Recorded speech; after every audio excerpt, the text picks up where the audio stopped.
Welcome to the show. I'm David. And I'm Jono. And this is the podcast where nothing is prepared and everything is just off the top of our head. Because it's winging it. We're winging it. And today we have a treat for you where we're going to talk about something that's near and dear to both of us, both a gift and our greatest sickness. It's both a liability and an asset. Yeah, depending on how you see it. And that's talking about collecting. And yeah. Is collecting stupid? Does it make sense? Why did it take off so much over the last years? And we're going to kind of give a little bit of our personal perspective. Yeah. Because we both collect stuff in our own way. Yeah, I have a sickening problem with collecting.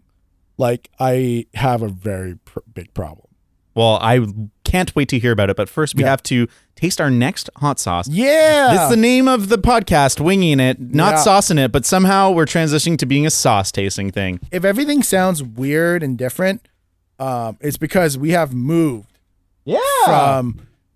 From my house to David's podcast room. Which actually is kind of perfect because we're talking about collecting and we're sitting a foot, 2 feet away from my video game collection. Yeah. Which isn't even the whole thing. It's just the games I like. Yeah. And it works well because beside you is all my broken consoles that need to be fixed. Are these broken? A lot of them are broken, yeah. But a lot of them are now fixed. They just need to be sold. You should just literally, because what else I gave you was, I gave you my Wii and my 360. Did you take those? I don't think so. Oh, fuck. Yeah, it was right there, right beside the Famicom games. Oh, was it? Oh, I didn't see it. I took the Famicom games. Yeah. Well, I'll go back to your house at some point. Just keep stealing stuff. Literally, I think I got all those Donkey Kong Countries. Yeah, I saw those. For like $30 for all of them. Yeah. And then is it Final Fantasy 6 and Chrono Trigger.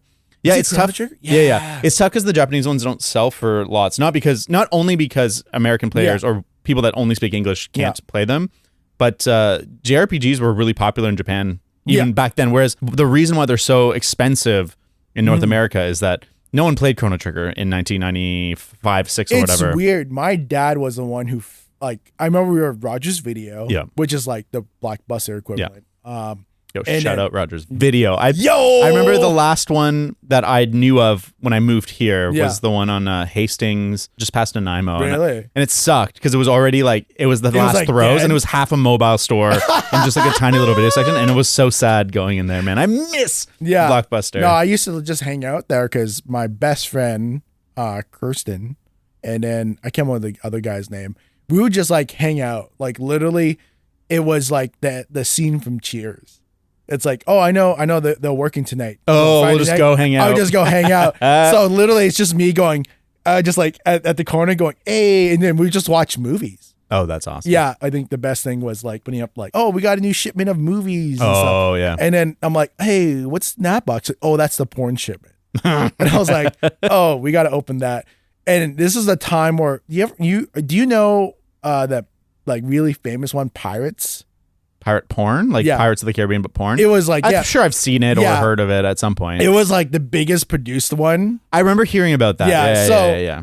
My friend Kirsten and I, we opened the box. It was that Cyberpunk box. It was that big one. And it didn't have all the movies and things about it. It was actually pretty cool. Sure. And Kirsten and I, she came over and then we just rented it.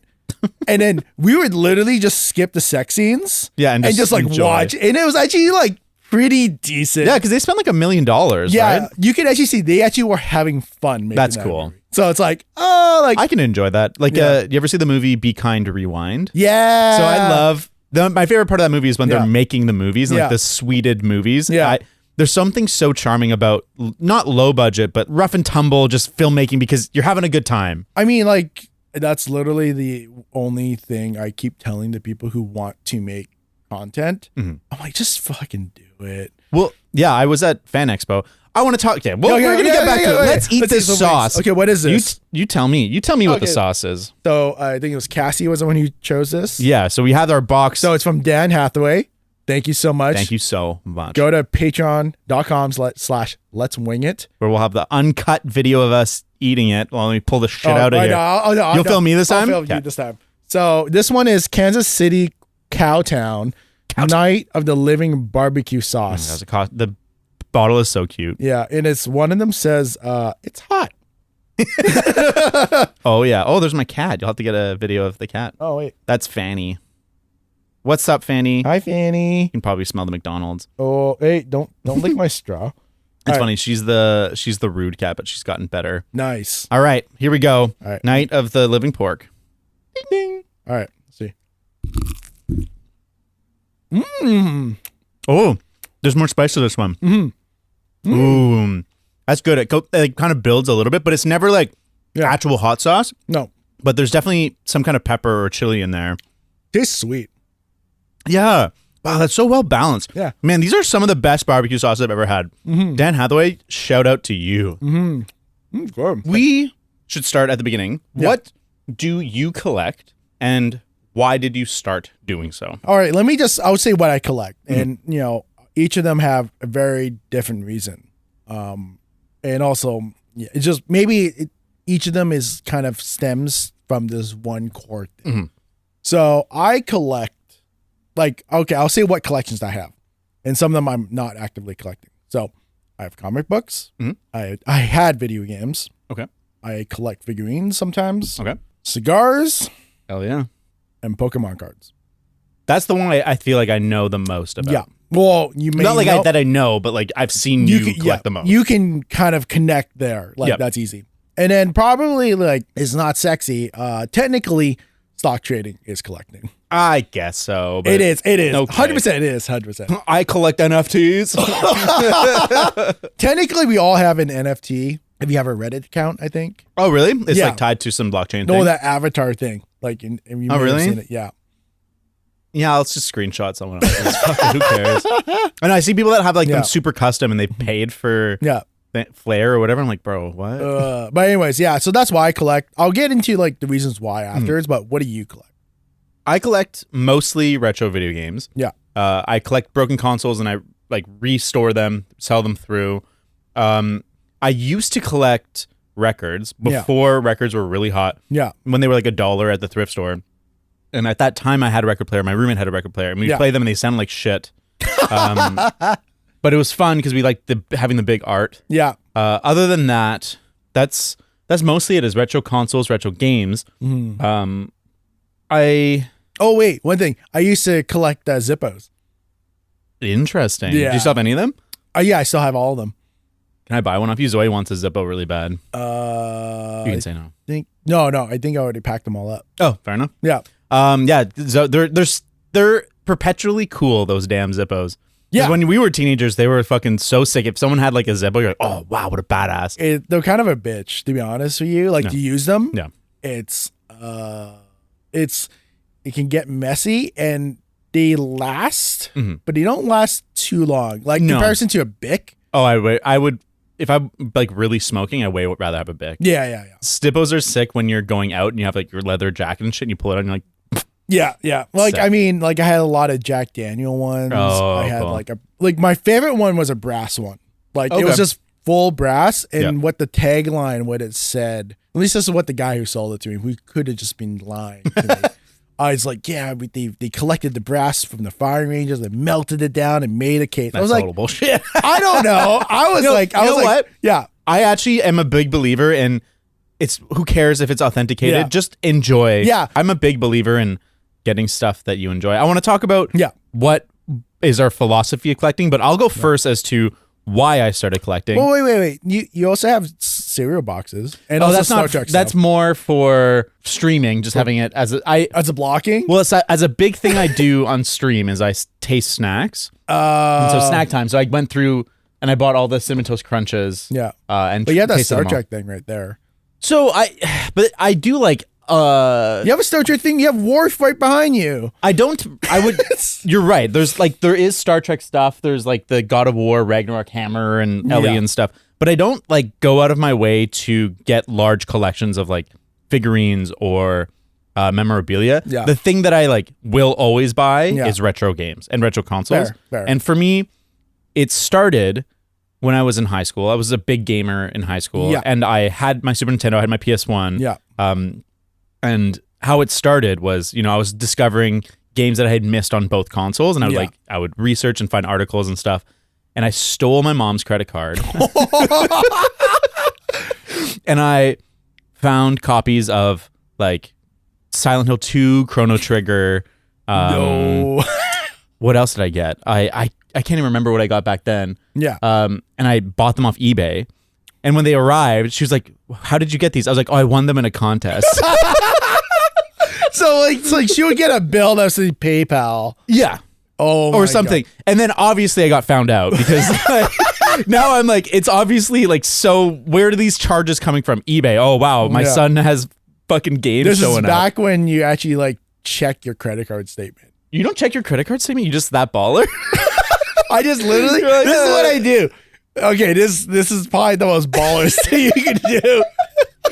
Yeah. This makes me a total asshole. Yeah. But I literally log in at beginning every month. I will log in and go look what my current account balance is. Sure. So this is whatever is being transacted on this credit card. I will literally just go copy, go to my bank account and go pay bill and paste it. And I'll do that 2 times a month. That's nice. No, 2 different cards per month. Okay. Because I have a MasterCard, I have a Visa. Yeah. And I don't even look at like, oh, what do I have to pay for this month? I just pay it all off. Oh, dude, I'm totally stealing your credit card and putting shit on there. Those sometimes I will look through. Yeah. Just because I'd be like, because I will have a running total in my head. Yeah. And I'll go, oh yeah, it should be about like $3,000. Oh no, I have my credit card and banking apps for notifications. So really? Anything that goes through, I always look. Yeah. And then I immediately add it to my budget. I'm going to get so much hate. They're like, Joe, you fucking get paid too much. I'm like, well, I'm moving to New Jersey for a reason. Like, that's part of the reason. But yeah, like that. But yeah. So I stole my mom's credit card. I bought the games. I got found out. I don't think I ever got in like trouble for it. I don't know if she like 100% knew well enough, but they knew. They'll probably just like, you get this, if you do it again. And so that was the start of me looking back into games because I was a big PC gamer and I had collected games like, throughout me growing up, like Half-Life and like Return to Castle Wolfenstein and Unreal Tournament and stuff. Return to Castle Wolfenstein. That's like the 2001 one. That one's okay. So it was like the first, it's pretty good actually. It had a really good multiplayer. It had a Territory Enemy Unknown or Territory Enemy Quake Unknown Wars. was the Team Fortress style. Yeah, and it was like it had like objectives and stuff. It was pretty good and pretty ahead of its time. Yeah. But we're not talking about that. I kind of put gaming on pause for a bit, getting in and out of it, but I always held on to kind of a core set of games. I sold some, but I had like my core games, and I think they're in my Intel upgrade video. You can see me open the box, and I have like games that are from being a teenager or younger. Yeah. I still had like some Super Nintendo stuff from when I was a kid. I have one game, so I had a sealed copy of Castlevania 4. Whoa! But this was before I like started becoming aware. So it's probably about like 15 years ago of like value.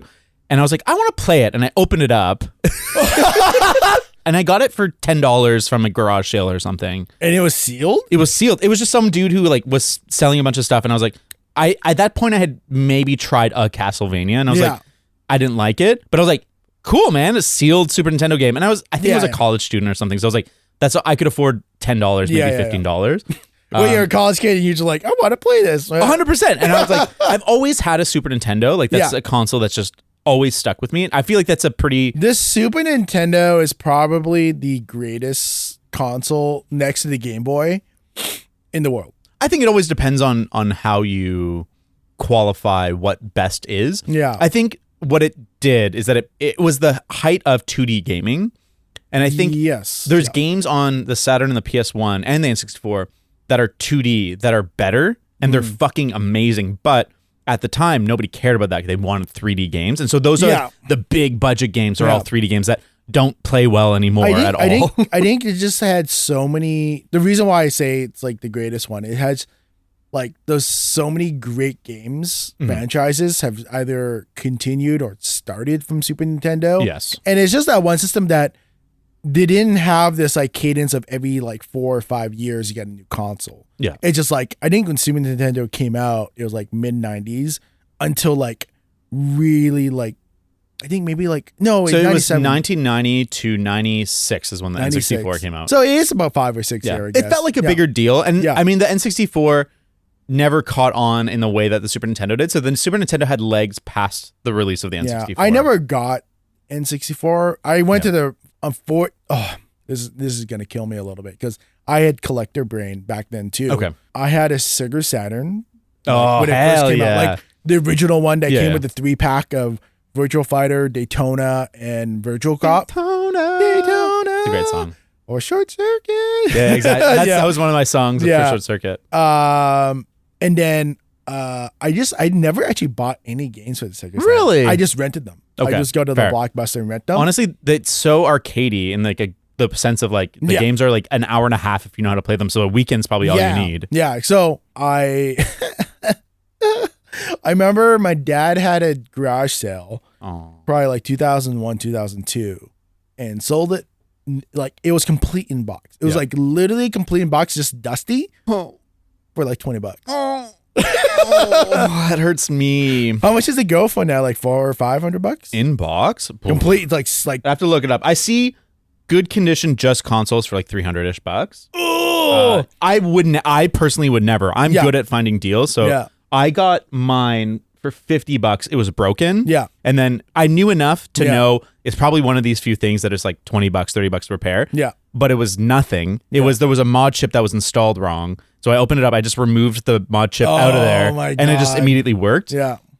So I'd say just the console with like a controller, a fair price is about 150 Canadian. Yeah, but probably you would be 200 if you were like, I need it this weekend. Yeah, by collector though. The prices are a little bit less than I expected. Really? Everything's going down a little bit because the looming recession. Yeah. No one's buying games for like inflated prices. And we're kind of past the COVID era explosion, which we'll talk about.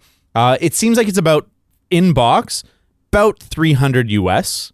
That's not bad. So 350, yeah. So you probably that's like tack on 35% just Canadian for the rough. Yeah, like 400-ish. Yeah, 400. And that's price charting, which is what a fair price is. Like if you go to a retro store, it'll be more than that. It'll be like a whole 20% more. Plus 20%. Yeah, exactly.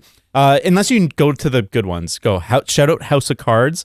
That is the best place for retro games. Back on track. Yeah. I put stuff away, and then I bought a PS2 a couple years ago to be like, I have PS1 and PS2 games that I want to play. Was that during LMG years? It was during my LMG years.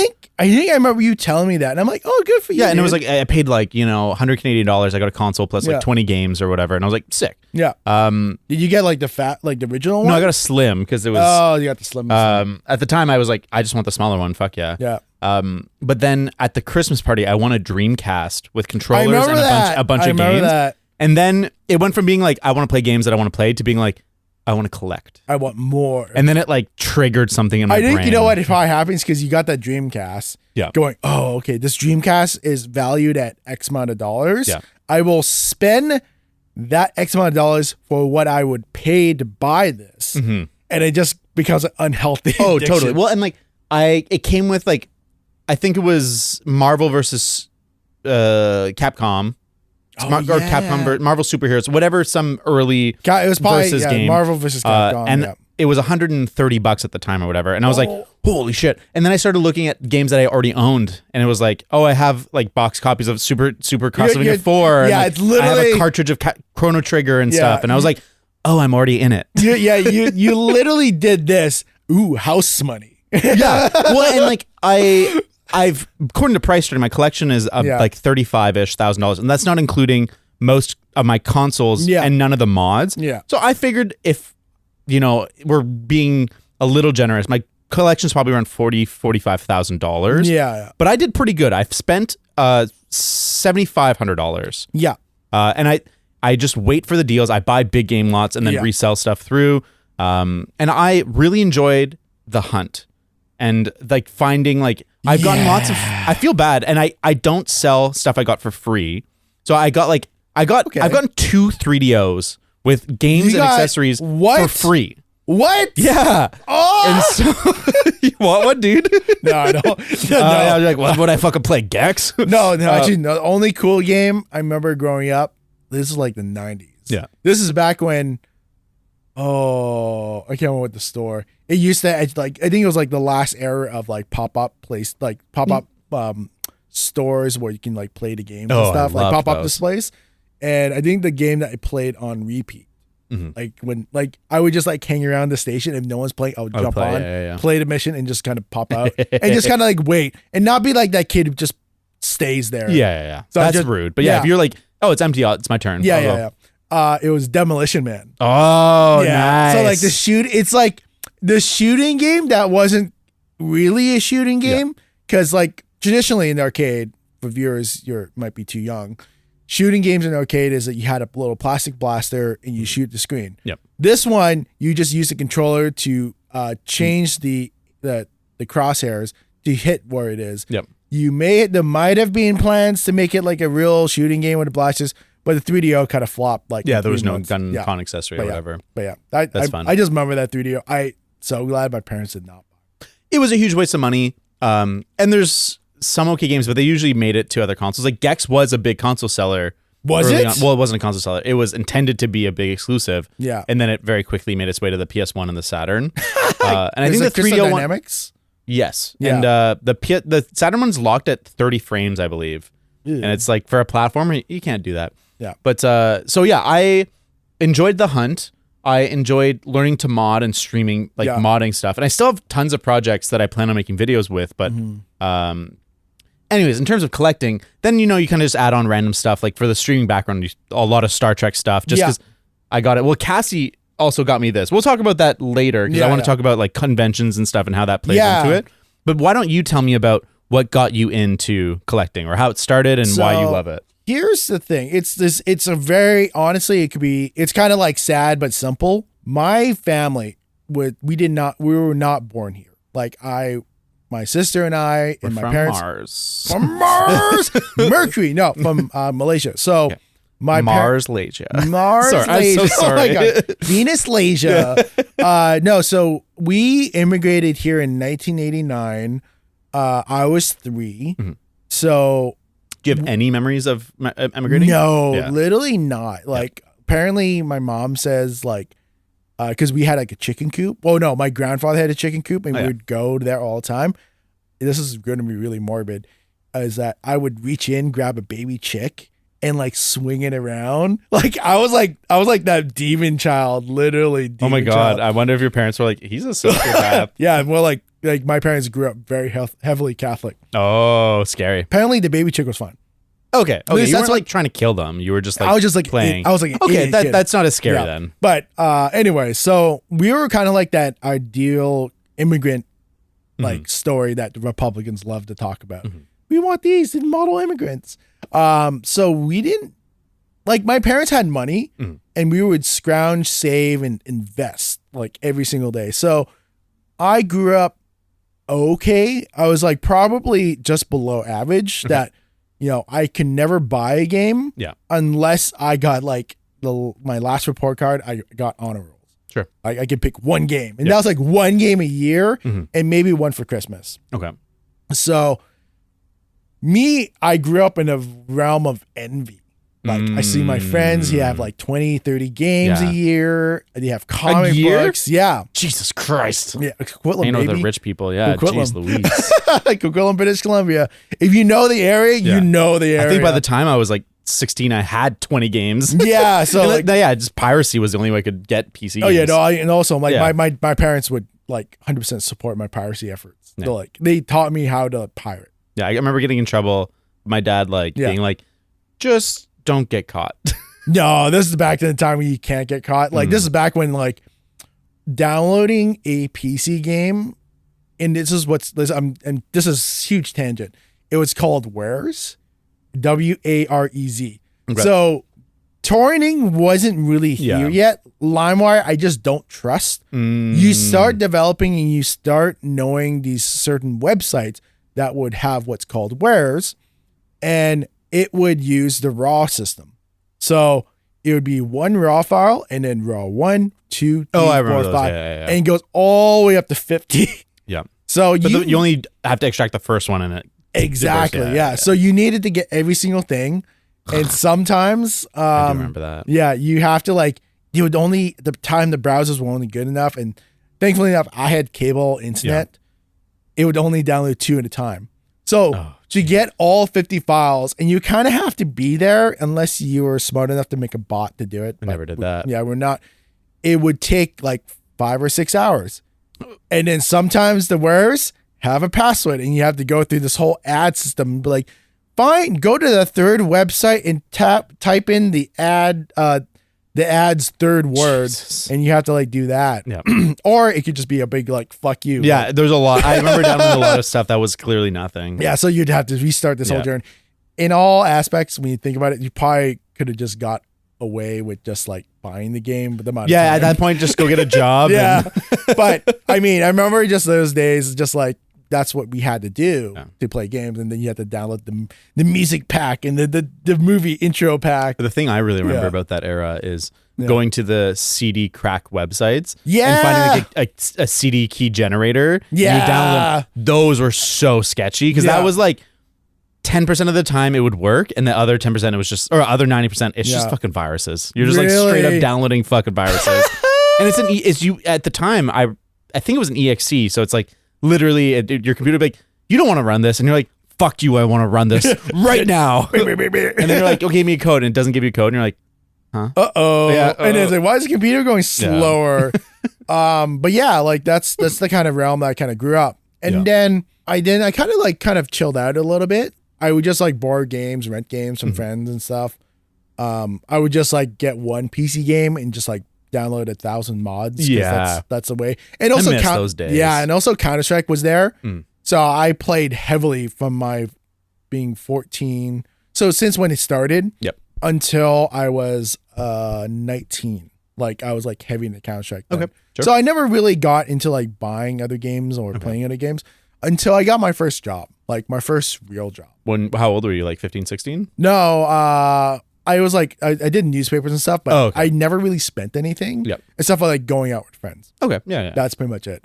But I think, so I started making money when I was 18 after high school, doing production, just like manual assembly line jobs. Oh, sure. Yeah, but I didn't spend a thing. Like I saved up like $3,000 the whole summer, which was a lot of money. That's a lot of money when you're 18, and especially back then. Back then, I was getting paid $15 an hour. That's pretty good. Yeah, which was great. Not anymore. It's a shit job, to be honest. Like my brain was dead. I remember my sister, it's not quite the same, but she worked in a factory that put together hospital meals. And I never seen her as unhappy as when she would come home from working in a factory that did that. Here's the thing with assembly line jobs is that your brain is kind of dead when you kind of like do the job. So you just kind of like the things go on the left tray and this goes this, and then you push the button. And so you keep doing that. Your brain literally dies because there's nothing creative. And then I would just like turn off my brain, and then you go home, and sometimes I would forget to turn on the brain and just like enjoy my time off.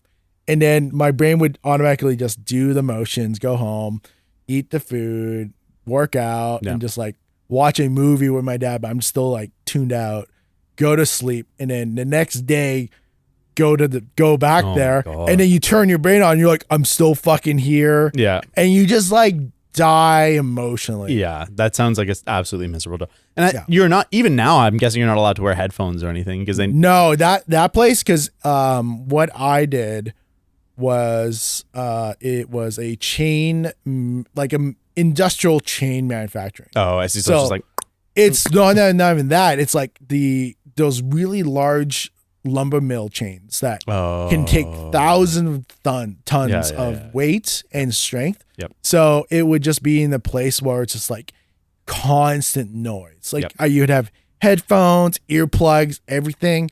And it was just like, it was literally like, I'm very thankful I did it. Yeah.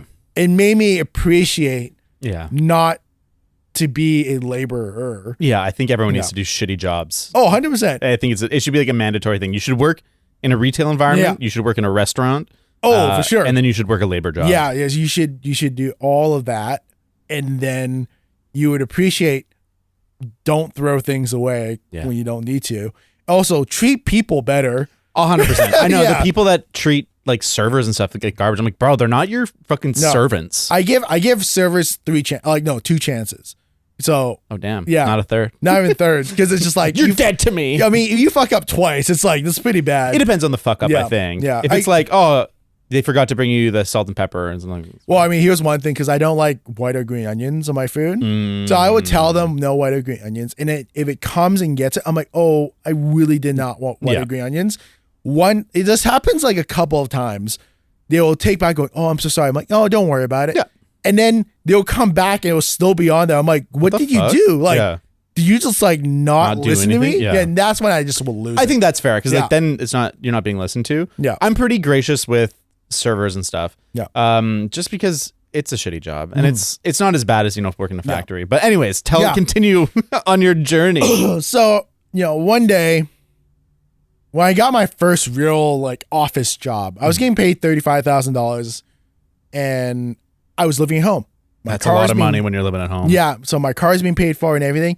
And I had like oodles, like I'm not trying to brag. I had money. Yeah. Like this is like a rare occasion for me. Like I'd make thousands of dollars and it would literally do nothing. I would go out with my friends, we'd have dinner and stuff. And your parents paid for food? They didn't make you pay for food? Fuck. Yeah, so jealous, man. Yeah, it's really... I moved out when I was 17, so I've been poor ever since. So here's a good thing. Asian kids out there, don't move out, man. Don't move out. It's great. But yeah, so one day, I don't know what happened. I think I was just like walking with my friends in, there's a place called Port Moody, and there was a comic book shop, and it just instilled so many memories for me because I remember going to local comic book shops and my mom be like, yeah, just let me know if you want something. I'll buy something for you. Yeah. But I would be so guilty because I know what my parents were going through.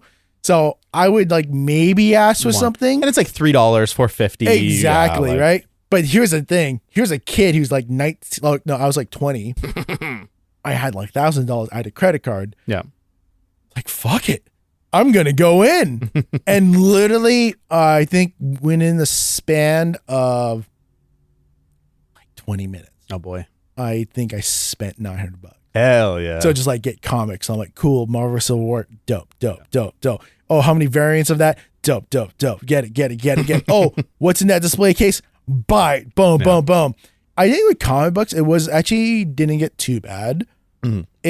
I will do this one weird thing is that I will buy at the start huge amounts, like probably $2,000-$3,000 of the certain item. Yep.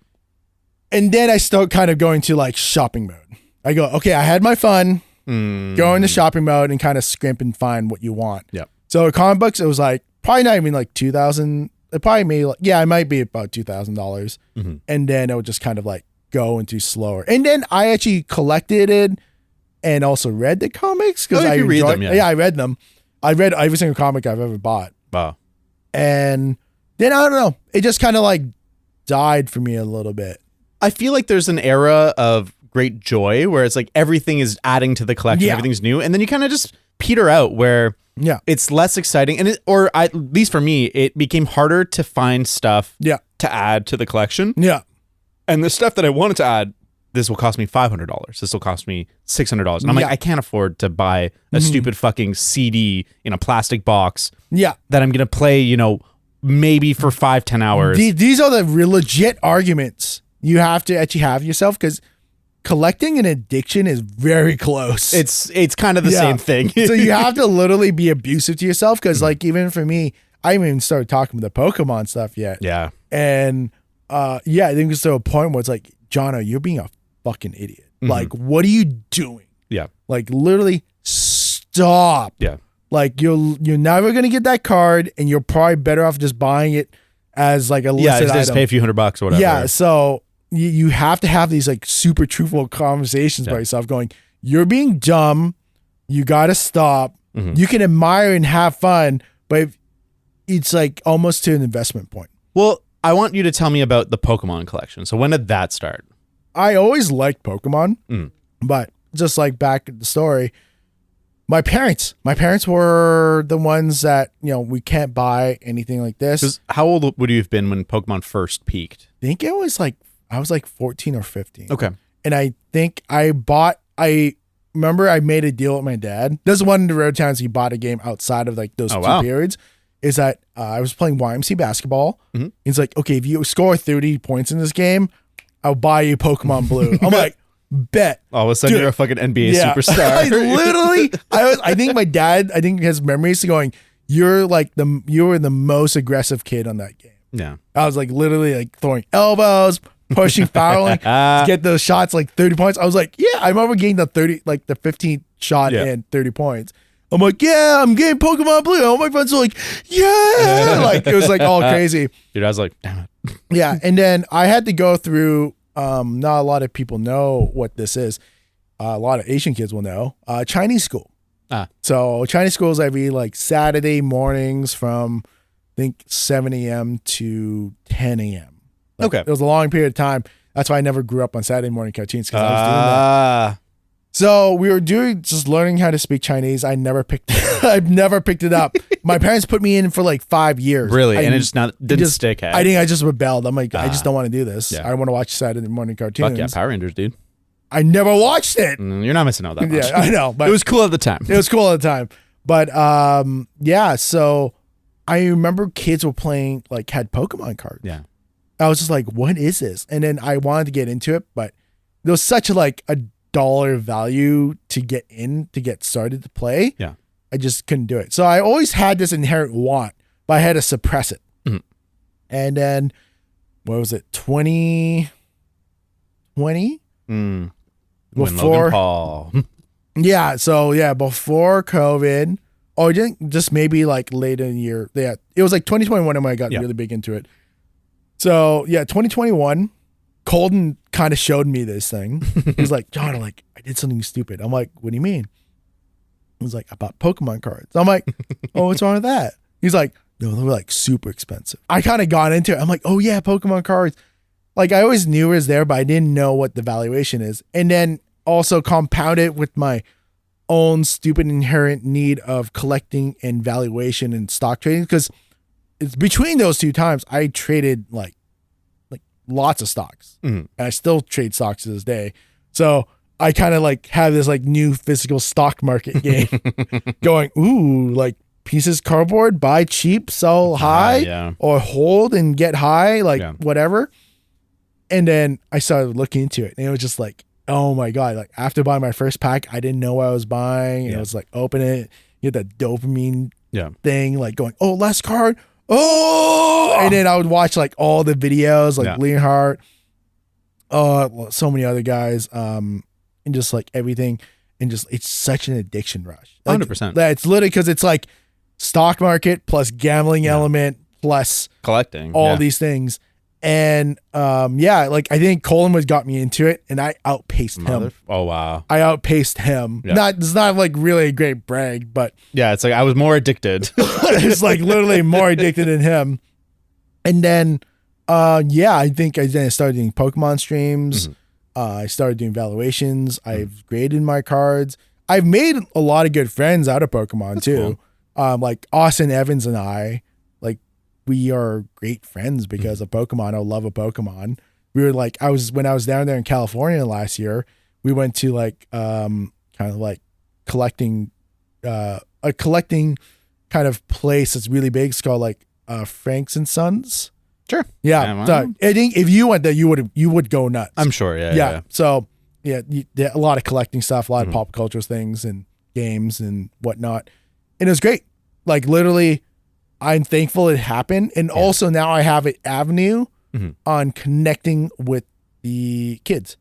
Yeah. With my nieces and nephews. Yeah. Because Pokemon is pretty cool that it's transcended generations. Yeah. Like we're nostalgic, for the 90s Pokemon. Yeah. But the kids now will grow up and in 20 years be nostalgic for the 2020 Pokemon. Yeah. Literally people like these, like the kids, like my nieces and nephews grew up in a world where Pokemon has already existed. Yeah. Which is insane. Also, they grew up in a world where Linus has always existed, which is kind of creepy and weird at the same time. Linus is always there, baby. Yeah, baby. But it got to a problem. The Pokemon stuff got to a problem where it was still 2021. Like my addiction ran really hard for 6 months. Okay. I can acknowledge that. I would go to like Toys R Us, drop $200 like it's nothing per day. Wow. That's wild. Yeah, so it's bad. And also like I'll get my tax return, dump that in Pokemon. But then those like points. How much money a year is that? That's $6,000? No, that's way more than. I think I literally $60,000. I missed an opportunity because before I packed up all my stuff to move, I should have taken inventory. That's not a bad idea. Yeah, I should have done that, especially because I have a sealed collection. Oh yeah, you have a lot of Pokemon stuff. Yeah, I have like weirdly two kind of like Pokemon does so many different collections. Yeah. Those like there's the retro collection, you have the games collection, you have the plus collection, you have the cards collection, then you have the sealed collection, which is very weird because sealed collection is kind of fucked up when you think about it. It's like, oh, you're not buying because you like this box and the edition. You're buying it purely as the fact that it might have that super rare card to get. And some YouTuber in 15 years is going to be, I spent $100,000 to unbox this on stream. Yeah, I hope Logan Paul is no longer around in 15 years. I don't even want to think about him. I don't often think about that guy. But sealed stuff is interesting, hey? Because it's like, I do buy sealed stuff. Yeah. But I'll get it if it's a really good deal. But here's the thing, you know what's inside. That's a good point. Yeah. That's a good point. And I usually buy it as part of as a collector's item. Like I have a sealed copy of the Metal Gear Solid collection on PS3. Yeah. But I also have a 360 copy, and that's the one I play. Yeah. And so I don't mind doing that. Or like I have a sealed copy of Persona 3 and 4, which are games I fucking love, and I have other ways to play them. So I like having sealed stuff in my collection to display. Yeah. But that's a different thing because you don't even display your Pokemon cards. No. It was literally in. Yeah, I'll put a photo up on the Twitter for Let's Wing It, and also I'll put it on Patreon. It was literally. We'll put a high res version on Patreon. Yeah, high res. 128 by 128. I'll be just like it's all blurry on Twitter. It was literally just like in the corner. Like, it was like downstairs in the basement where I knew it was cool and dry. Yeah. And it was literally a corner. And dude, if your house ever flooded, I would fucking imagine. I would be like, Do you have insurance for your collection? No, I don't. Oh, I have insurance for my collection. Oh, are you serious? I pay, and like they know I put the full value in the collective, like the collection section, which is more money than like the regular possession section. No way. And I am happy to pay it. And I'm hoping, honestly, I want someone to burn my house down. And I just get a check for how much it's worth. I know a guy. No, but no, you got to show me. You got to tell me where to go for that. Oh, I just do BCA. Oh, really? Yeah. So it's just a column in when you're filling out what you have. I thought it was like a specific collector. No. Man, we should start one. Yeah. Yeah. Well, it seems like a lot of work. Not really. Like I want to make money. I don't want to work. it's just risk management. That's all. That's fair. You're right. You just got to charge enough. But you have to do it broadly enough that it'll be worth it. Yeah, it's fine. Okay. Just the extended warranty system. But yeah, I kind of recognized there was a problem 6 months in because like I would just like literally be paying off my credit card and not saving any money. And then also kind of like starting to lose income. Yep. Granted, in my head, I would be doing what we talked about earlier, going, oh, it's okay. Like I got that one Charizard. Like, yeah, you start to justify. Yeah, it's like, it's value. It's an investment, right now. Dude. Yeah, it's fine. Yeah. Got that Pikachu from Vivid Voltage. It's fine. Like it's VMAX. It's gonna be good. If I get it graded to level 10, and there'll be $400 in the bank, US dollar, baby. Yeah. So you start like using those like really fictitious numbers. Yep. Like, it's not money when it's in your collection. Yeah, exactly. It's I should have known better. Yeah, because like it's stock trading. It's like my stocks right now are valued lots of money right now. More than $20? Wow. But it's it's like technically it's worth nothing until I actually sell. Yeah. It's literally it's just profits. Occupying space. Yeah, it's called paper profits. I like that idea. Because it's the same with this. I think in my head I'm like, man, I have a down payment for a house just sitting here. Yeah, but like, no, I don't. Yeah, I have nothing. It's literally just plastic and paper. Like, think about it. You go to like guy homeowner and be like, take this thing. Like, no, what the fuck? They're like, no, they're gonna take this. The big thing too is your collection is worth that much if you sell it individually. Yes. And when you're going to try and liquidate the whole thing, you're not going to sell it individually. You're going to be like, you're going to find a guy and he'll pay you 40% of what it's worth because you can sell it all at once. Yeah. Because I don't want to fucking sell each individually to a different person on fucking Craigslist. 100%. Yeah. That's like kind of like one of my biggest problems is that I do still enjoy Pokemon. Yeah. But I actually enjoy it more now by opening up to my nieces and nephews because I don't want them to really. It's twofold thing. is that one thing I don't want them to kind of grow up of wonder and in kind of addiction like what I did. Yeah. So I will buy like what's called an Elite Trainer box that has like 10 cards, like 10 packs in them. Yeah. And then I would just They're like a metal tin? No, not metal tin. It's like a cardboard. Oh, and they're box. kind of splayed out. No, not. It's like those ones are just those are just box collections. Okay. But it's just like it's kind of like it's when you see it, you know. It doesn't matter. It has all the instructions how to play the game and dice and everything. It's actually kind of cool. Yep. But I would just buy it and then open it up with my nieces and nephews. It's fun. Granted, I would go, anything good, it's mine, baby. they're gonna just overplay with it anyway, and it'll get frayed. Oh, here's the thing: is that it seems like always like the youngest, like Jensen, the young, like he's the youngest of the nieces and nephews. Freaking like sometimes he gets like the best cards, and I always freak out, going, "Oh, put a sleeve." He'd be like, probably like gross hands. Yeah, well, I always tell them like, "You guys wash hands?" And they're like, "Yeah." But here's another thing. Reason why I kind of got sick of Pokemon is, it is innately gambling. It's 100% gambling. Yeah, so that's why I had to stop. It's loot boxes. Yeah, it's literally loot boxes but maybe more valuable because it's not digital. Yeah, I think there's a real value to the cards, but in the end, it is still you're spending. How much is a pack? Like $5, $10? Depends on what set. If it's if it was a new modern set that's not valuable, the new set what's right the now, MSRP? $10. Shut the fuck up. Yeah, it's called Crown. You get 8 cards or something. No, here's the reason why.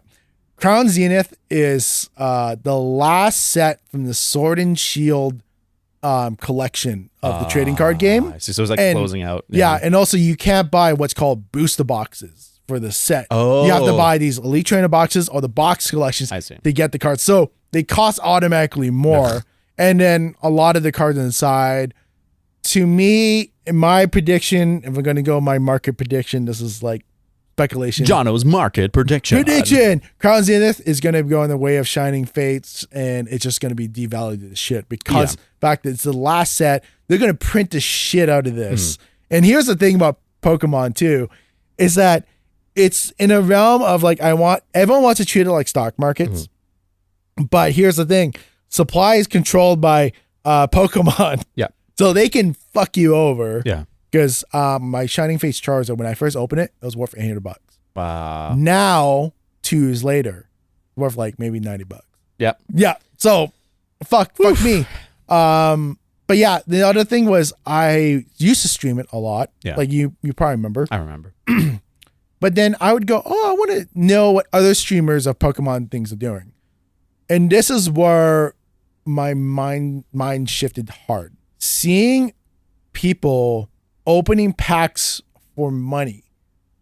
So here's what they do. It's what's called a live break system. And this is probably the most scummiest thing. And to me, this is the scummiest thing in the world. Yeah. Yes, there are times where the scantily clad women are there. It's like hot tub. Yeah, fine. It sells. I just go, cool. You know, that's what you do. That's what you do. So people will put orders to get the people on stream to unpack them, to unbreak them online, or to pull packs for you on your behalf, and then they'll send you the pack later. Interesting. So it's like, in a way, I probably stemmed from people buying the most like rarest collections ever. Yep. So people buy like the first edition, like the very first pack of Pokemon cards in the booster box. No one has $200,000, but you split it up between 36 other people. Yeah. It's cheaper. Yep. So I get that, but these are like modern packs. So it's like, to me, it looked like I was watching like a live casino gambling. Oh. Because you can hear it's like, oh, let's see what you get. Oh, too bad. It's a non-holographic rare. Oh, better luck next time. And it looked like I was watching blackjack, video blackjack. Yeah. So I got so supremely sick just watching it. I'm like, I can't do this anymore. And then I just had to stop. Well, that's one of the things I want to talk about is how all hobbies, but collecting in general, always gets taken by sleazebags and scam artists. Yeah. And what is like something you can do to protect yourself or keep your hobby, safe from people that are only there to make a buck? Yeah. It's literally, you have to like kind of associate people that share the same interests as you in this specific hobby. So you have to find your niche in a niche, which is fucking hard. Yeah, your niche. Yeah, because it's like, I mean, video games is like, they have like huge controversies. I think it was like the grading system was rigged. It's a big one. Yeah. Or like the one that I really enjoyed recently, the funny one that's also a big bummer, was a big eBay guy got a copy of Castlevania Rondo of Blood graded. Yeah. And it was, rated as like sealed and great copy, worth like $4,500. And it went up on eBay. Yeah. For $4,500. And people are like, that's a reproduction. It has like the wrong stuff on the front. And so it was, a shitty reproduction worth like $50. Maybe like 100 because it looks good or whatever. And but no, it's a reproduction. It's like a burnt CD with a printed label. Like, or the one that made me sad was the guy who had his copy, I think it was brand new copy of Pokemon Gold, destroyed at the border. Yeah. And so he had a sealed copy and they inspected it and they just sliced open the front and like ripped it open. That made me so upset. I remember I read that. I think Kotaku had it. Yeah, probably. Yeah. And I was just like, oh. And to me, I'm like, everyone knows that collecting is good. So like, if you see something in a good condition, why would you just fucking destroy it? I mean, just these CBSA border protection people, God bless you, because it's a hard job. Yeah. But some things you're like, ooh, should not have done that. Yeah, when I wonder if they're just having a bad day, because it's interesting, and it's part of the thrill of collecting is, the gambling aspect of I'm buying it for this price now, counting on it going up later. Yep. But it's also like kind of ruins everything that everyone is profit 100%. minded, and it sucks for retro gaming. Like there's all these retro game stores that exist to make money off a hobby, not because these people want to share the passion. Like, yes, they are like, I love video games. That's why I have a retro video game store. Yeah. But they're doing the store because they're trying to take a game that was cheap and sell it for more, raise the value across the board. Yep. And find a way to extract money by making the hobby less accessible. Oh, for sure. And that in the end sucks. Yeah. 100% sucks because like I bought, it's really bad, but the last set I think I spent like $400 buying collections so I could open them. Yeah, sure. And then I opened up with some family because I had I think $50 Mastermind toy gift card. I'm like, oh, sure, no, fuck it, gotta use it. But those two cards that I opened up, and I'm like, these are to me personally, the artwork is beautiful. I'm like, wow, like this is amazing. It's so cool. Awesome. Naturally I always go TCGvalue.com or price That's the charting. website I use. Yeah. So, I mean, you can use price charting too. That works. Which one's more accurate, do you think? Probably TCG. Just the fact of it's, well, no, you know what? Probably price charting is probably better. I should use that website a bit more. I've never used it for card stuff. Yeah. Is one easier to use than the other? I like TCG one because I can look at per set. So I can look at going, cool. Oh, is this set, what's the most valuable card? Yep. And you can actually buy the card too, which is kind of works out. But price charting probably is better because I think it takes eBay valuations. Yeah, it kind of scours the different sales websites and figures out what's recent sales. And so I think maybe price charting for pricing probably better. But I think for me, because I like it because it's visually, I'm like, it's fine. I think that's totally fair. I find price charting is a little basic. And I use price charting for my video game collection. Yeah. And I appreciate it. It's a pretty good cataloging tool. There's apps that are good. You can just scan barcodes. Yeah. It doesn't really work for retro game stuff because a lot of my collection is, a cartridge that won't have a barcode. No, TCG, you can use it on cards and it'll kind of find out. And when I first used it, it was pretty bad, but you can do it. Yeah. Is there a big bootleg market for cards? And is it good or is it pretty obvious? No, pretty obvious. Okay. Like even my nieces and nephews are fucking trash hounds because they know what's fake. Yeah.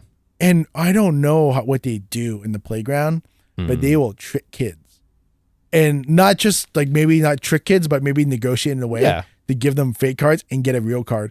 Like I remember they showed me, I'm like, hey, we got this the other day. We trade. I'm like, what did you trade for? It's like, oh, remember that fake gold Charizard card? I'm like, oh yeah, the one that's obviously fake. Yeah, I traded for it. I'm like, you got a Mewtwo card that's a VMAX V-Star one?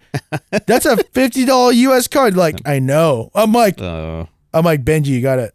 Like, don't do that. Don't do that, dude. Yeah, it's tough. I mean, everything always comes down to capitalism where the system we live in totally would praise your nephew for doing that because dude, he's being smart. He's outsmarting this other kid. He's making money. Yeah. But I want to live in an ethical society. Like in the Star Trek world, we would reprimand that kid and be like, hey, like, no, let's treat others with kindness and respect. Yeah. That's an unethical thing to do. I mean, well, in a way too, those replicators. So but that's it's definitely a flawed analogy, but I it's hard because like he basically was a Ferengi. Yeah, 100%. Super Ferengi. And gold-plated latinum. Yeah. So 50 bars of platinum. I can respect the kid's hustle, but man, I am sad that that's the world and the people I have to compete with. Like, no, I'm not competing with your nephew, but like, I know when I'm collecting that I have to be smart and shrewd. Yeah. But I want to bring kindness and compassion into collecting and like making it fun and like when I sell stuff, I sell it at a fair price. I don't even like try and get what I could get for it. I try and like get 10 offers, like low enough that I can get multiple offers and then like kind of vet the person. Like I sold like an R2D2 collectible that I had. Oh yeah. And I got like 15 offers and I like went through. I found the people that didn't try and lowball me first. You get rid of those. But then you find the people that you're like, oh, they're actually giving it to, and I found a guy, he's actually gave it to his grandson. Oh, and I was like, sick. Yeah. Like it's a valuable toy, but I way rather a kid get it and gets to play with it and enjoy it than, you know, some dude puts it in his fucking garage and just sits on it for 15 years and is like, I've never enjoyed it. I've never played it. And that's the part of collecting that makes me upset is I try and not get stuff that I'm not going to play. I want to have everything that's on my shelf be something I've touched, put in a console. I don't like buying stuff. It's a rule I made for myself early on was not to buy something just to sell it. It has to be, I'm allowed to sell stuff because I have a fuck ton of stuff. Yeah. But I have to use it or it's okay if it's a broken thing for sure, and I'm fixing it to sell it because I'm adding value to the community. Every transaction I do, I want to add value to the community, not just my own pocket. You should have got sponsored by iFixit. At some point, I should have. Yeah. I need to get back into shooting more retro stuff. I have lots of stuff. Like you can look. Yeah. That's a PSX, so like the PS2 DVR in box, dude. So it's like, it's in a box. And when I bought it, I didn't even know it was complete in box. I got it for like $50. That's hilarious. Yeah, there's tons of Xbox consoles. Half of them now work. Half of them still need a little bit of work. Does this green one work? That's my most recent one. So I have to swap out the hard drive, and it's already that's not too bad modded. Yeah. But I didn't have the right 40-pin IDE cable. Oh, 40 is it IDE? Yeah. So you can get SATA adapters. Yeah. But you still need to get the 40-pin, not the 80-pin. Can you use PC IDE cables? If it's a 40-pin one. Oh, so because I just threw some out. I didn't know. But, it's fine. But it's nice. They're pretty cheap. You can get them for less than $20, and then they're cut to the right length because you have to like fold them a couple times. Fair.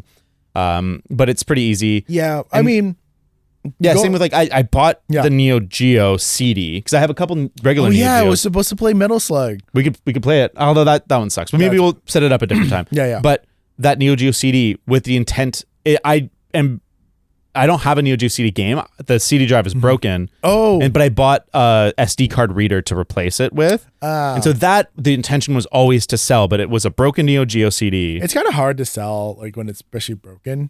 Oh, and like it's not worth anything. I think I paid like $100 total after shipping and stuff for it. And the intent was fix it up, sell it. But in my head, and maybe I'm wrong, audience, let me know. Reach out to me on Twitter. Yeah. To me, I feel like by fixing a broken console and making it worth more, I do make a profit for sure. No, I mean, but I also have recirculated a Neo Geo and made it a better product than it was. No, that's the whole name of the game. Like, it's not name of this game, collecting. It's like, that's flipping. That's like kind of like content flipping is getting something low but knowing value and selling it somewhere else higher. I think, but you're adding value to it. To me, that's the line is, are you adding value to it? Like the people, those like the Zillows of the world that buy houses just to sell them exactly as they were, or put like $10,000 of work in to charge $300,000 more. Yeah, that's not adding value to the world. Yeah, but maybe like all flipping is bad. All flipping technically is bad if you're not doing anything. Yeah. So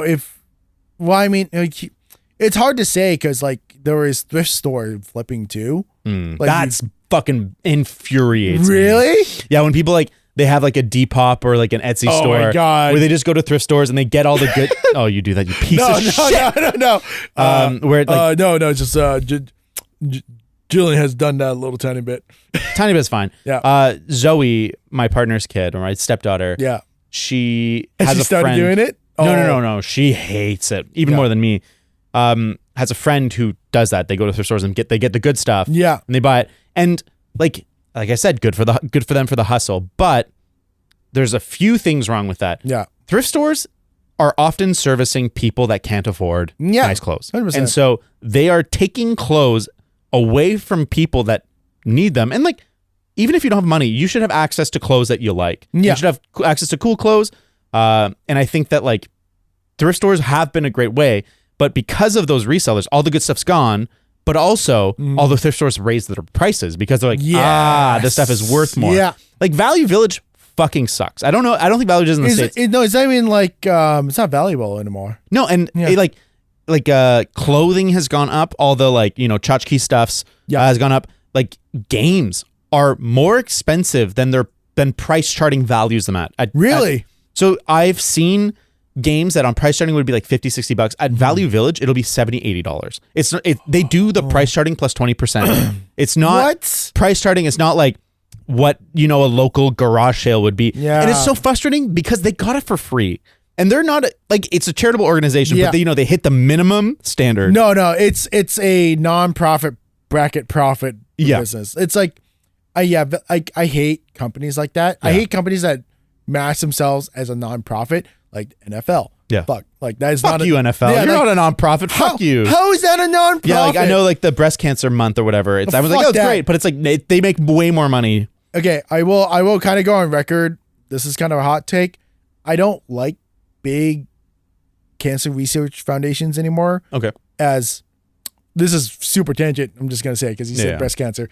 I don't like big charity foundations for research because they have such huge overhead. Yeah. But granted, hey, if someone can prove me wrong and change my feelings about this, fine. But here's the thing. I lost my mother to cancer. I donated a lot of money to BC Cancer Foundation, but I keep getting mailers every single week. I go, how are you affording these mailers? Yeah, like I know that each one doesn't cost $10, but after you send 20, it starts to add up pretty quick. So I'm just kind of going, so prove me wrong. So like here's my problem. There's like a lot of breast cancer foundations. Are we all wasting our time? Like, why don't we just like join up or like do something? I think that's a symptom of our modern capitalist world where everything is for profit. And so people that offer nothing to cancer research have inserted themselves to aggrandize, these organizations. Yeah. And really, I know like that the medical industry, the for-profit medical industry really frustrates me because, they're like, well, we make it possible to do these things. And yes, research has become much more complex and much more costly than it was in the old days. But the idea of no one would do this research if it wasn't for money is total fucking bullshit. There's been scientists throughout history that have given away cures, given away vaccines because they're like, I want to help people. I want to, heal a sickness, cure a disease, eradicate this illness. And now we live in this world where everything has to be for profit. And that's why you get these huge cancer organizations that only 35% is fucking going to cancer research. I don't even think it's 35% anymore. So the minimum amount I think is to like the charitable cause is at least in Canada to be considered a nonprofit, you have to have 35% going to like directly to the cause. 65% could be like overhead. So and that's a huge fucking problem. It's such like so stupid because it's just I always had this thought because of just like ever since my mom passed and it was just like those like something called hospice. Like it's where my mother passed, and they were amazing. They took care of my mother. Yeah, hospices are fucking amazing. Yeah, this one, Crossroads. If you are gonna donate anything, go to Crossroads. Yeah. Like it's amazing, and they have actually a sick thrift store. Cool. They actually price things Where is reasonable. that thrift store? It is in Coquitlam. Yo, Beside, send me the address because we thrift. Yeah. It's a good thrift house, store. yeah. It's a good thrift store. You actually price things not like super cheap, but not super expensive. Yeah, not Valley Village. It feels like you're paying and it's going to go to a good cause. But yeah, like it's like things like that, like those causes cancers. I don't believe it because it's like, okay, how much money have we raised for this research? Okay, cool. Out of the 10 million spread across 10 organizations, how much money did actually go to that researcher? Yeah. I don't know. Yeah. And, they'll always argue like that CEO needs to be paid $20 million because if you're going to get a good CEO, it costs so much money. But I'm like, fuck you. There's so many other ways we could restructure and rethink how we do charitable giving and organization. Yeah. I totally agree. It's really frustrating. Hospices are the fucking bomb. Yeah. So when my dad passed, also cancer, fuck cancer. Yeah. He had a spot in a hospice, but he wanted to stay at home as long as possible. And so I got a call being like, he's going, and he was getting into an ambulance, and he passed in the ambulance on the way to the hospice. No way. Shit. But the nice thing was the hospice took the body and let it be there so that my family could all go. I got to arrive because they're in a different province. Nice, yeah. And they were really kind and they're like, just take the time, do this. Yeah. And then they still helped organize, getting it to the funeral home and doing all that stuff. Yeah. And so I really appreciated how easy they made it for my family. Yeah. It was just so amazing, like what they did. They're like, oh, here's a list, which funeral home did you arrange and everything. And then we call them like, oh, we're at Crossroads. Like, oh, I know them. We'll be respectful. Yep. It was like, to me, like it was like the most nicest. It was the easiest thing for the hardest. Well, yeah, it's funny. Sometimes I'm like, would my life be so much better if I gave up everything and did what these beautiful people do at those business, like at Crossroads? Because that would be the hardest fucking job. Yeah. But I also think you would connect to such a deeper part of your heart. Yeah.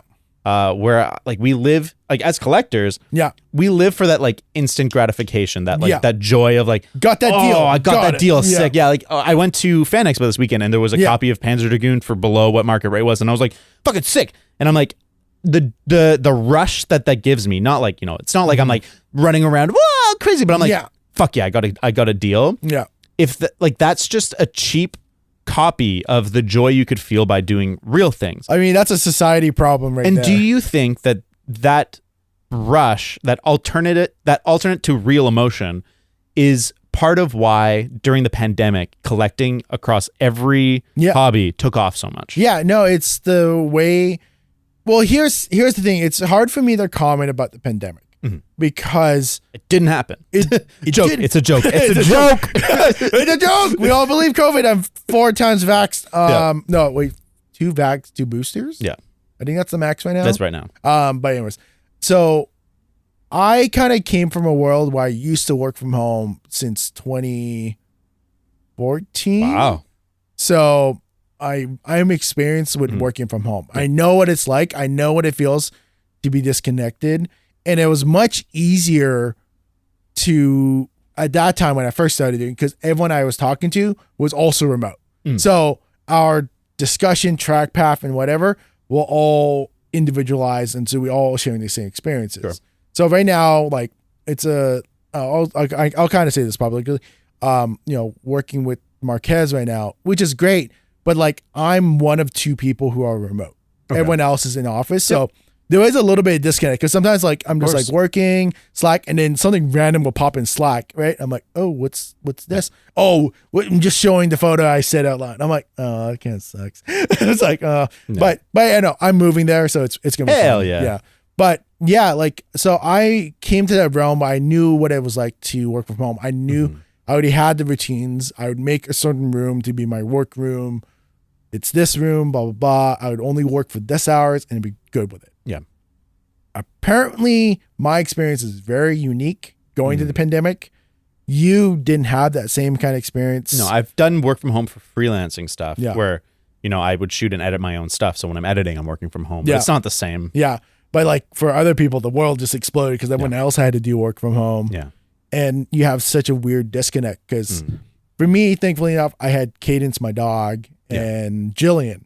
But other people just alone, which is rough. Yeah, I think that's totally a big part of it is this like lack of human connection. And you need to find things that give you joy. And you can watch, movies and TV shows, but that you starts to limit the dopamine rush pretty quick. Yeah. And so I think people looked for things they could do during the pandemic. And, you're bored. You have time and it's easy to look online. It's easy to find deals. Yeah. And I feel like that's a big part of why collecting has become such a huge thing across all industries. Like vinyl now is bigger than CDs again. It's $1 billion industry per year. Like it's huge. And I think part of it is that we crave, we're nostalgic. We crave the simpler things. And I think like with vinyl in particular, I crave listening to entire albums instead of like being pumped with singles and stuff. Yeah. But I think we are empty on the fucking inside. Yeah. I just kind of look at it as like, because reasons why I collect was just to like feed that inner child of me. It's like, I never did as a kid. Yeah. But now you fucking money. Yeah. So I can buy whatever I want. So I go buy what I want, bitch. $200 a day. Yeah. No, that's really bad. I could do it again, but you should not. It'll make me feel dirty. Well, and it's like, yes, you get the rush, but it's like any drug where you start to chase the dragon and you're trying to hit that high, but it's like the same thing. So you start to have to buy more and more and more and more. I mean, yeah, exactly. So that was the problem that I would do. And also like just that dopamine like rush. Because apparently there's one set called Evolving Skies. I opened this set up right after my mom's funeral. Yeah. So I just like, I'm numb. So I got to like do something. Yeah. So I remember just like opening it. And apparently it's now one of the most valuable cards in this whole Sword and Shield set. Sure. I remember getting it. I was like, oh, that's nice. That looks good. And just put it back, put it away. Yeah. And then I looked back. I was like, oh, I should really open up the next booster box. Maybe I can get it again, which was a horrible mistake because it was empty. Oh. But it's just that whole fact of what I'm trying to do is like back with the pandemic, the reason why it exploded is that you're starting to watch old stuff. You're trying to remember what it was like before the pandemic. Yeah. And it was these like instant, easy distractions. But ultimately, was it good? I think what you're saying of all these people just looking valuation, no. Like it was really bad. Even like you can see the Pokemon subreddit. You can see people like this hobby was more fun before all these scalpers, all 100%. These things, everything. Because I could just buy like spend $300 every time a new release came out and have like a fairly complete set, and I can buy it at reasonable prices. Now it's thousands and thousands of dollars every set. Yeah, so it's like you see a lot of gatekeeping, but it's kind of like in a rare case, I'm like, oh, it's kind of justified gatekeeping. Well, it always comes down to how fucking broken our system is. Yeah. Every hobby, like I don't feel like I'm allowed to enjoy a hobby if I couldn't make money doing it. Yeah. Like I the idea of spending a bunch of free time on something that isn't going to at least like pay off for me in another way. Like maybe not directly cash, but like give me a skill that would be marketable. Yeah. I'm like, it's not worth it. And it's because it's hard to make money these days. It's hard to make enough money to like feel comfortable and safe. Yeah. So like you have to work, but then you have to make more money in your side hustles. And there's nothing wrong with side hustles, but that's why every hobby is invaded with scalpers, because people are looking for ways to fucking make money. Yeah. It's all like YouTube videos. Like I made this much money for doing this, which is yes, but it's kind of shitty at the same time, bro. I would watch that. If it was like, I made $10,000 in a week buying and selling retro games, I'd be like, holy shit, I need to learn about this skill. Yeah. Yeah. So it never makes sense because like everyone has like a relationship with video games and whatever. Yeah. But it's like, I mean, for me, at least this is from my perspective, because I'm basing this as kind of like stock trading a little bit, because I have a special section for all my valuable cards, section of my very valuable cards. And fun story, I sent a bunch of cards to Austin to grade. And then I literally looked before packing everything. It was Tuesday night going, oh yeah. And looked, I'm like, oh, why did I send this card? I totally did not send all the cards. You should have. It would be like 40 cards I sent to him. But anyways, it's just like, oh, these cards I know are going to turn a profit for me later down the road. Granted, maybe Pokemon cancels itself and I'm fucked. Which is maybe very unlikely in my opinion. I think Pokemon is such a bigger than one generation franchise. I don't think it'll go away. It might dip in the same way that it has ebbs and flows, and it's peaking. It peaked again. Yeah. And maybe it'll cool down. Violet and Scarlet. But that's such an interesting dynamic of collecting is like, when do you buy, when do you sell, and the longevity of it. Because sometimes like I've bought 360 and PS3 stuff because it's really cheap right now. It's kind of just at that sweet spot where it's just old enough that nobody wants it anymore, but it's not so old that it's nostalgic. Yeah. And that's like the sweet spot for buying stuff. But then will the value go back up? And with video games in particular, we can speak specifically about video games. Yeah.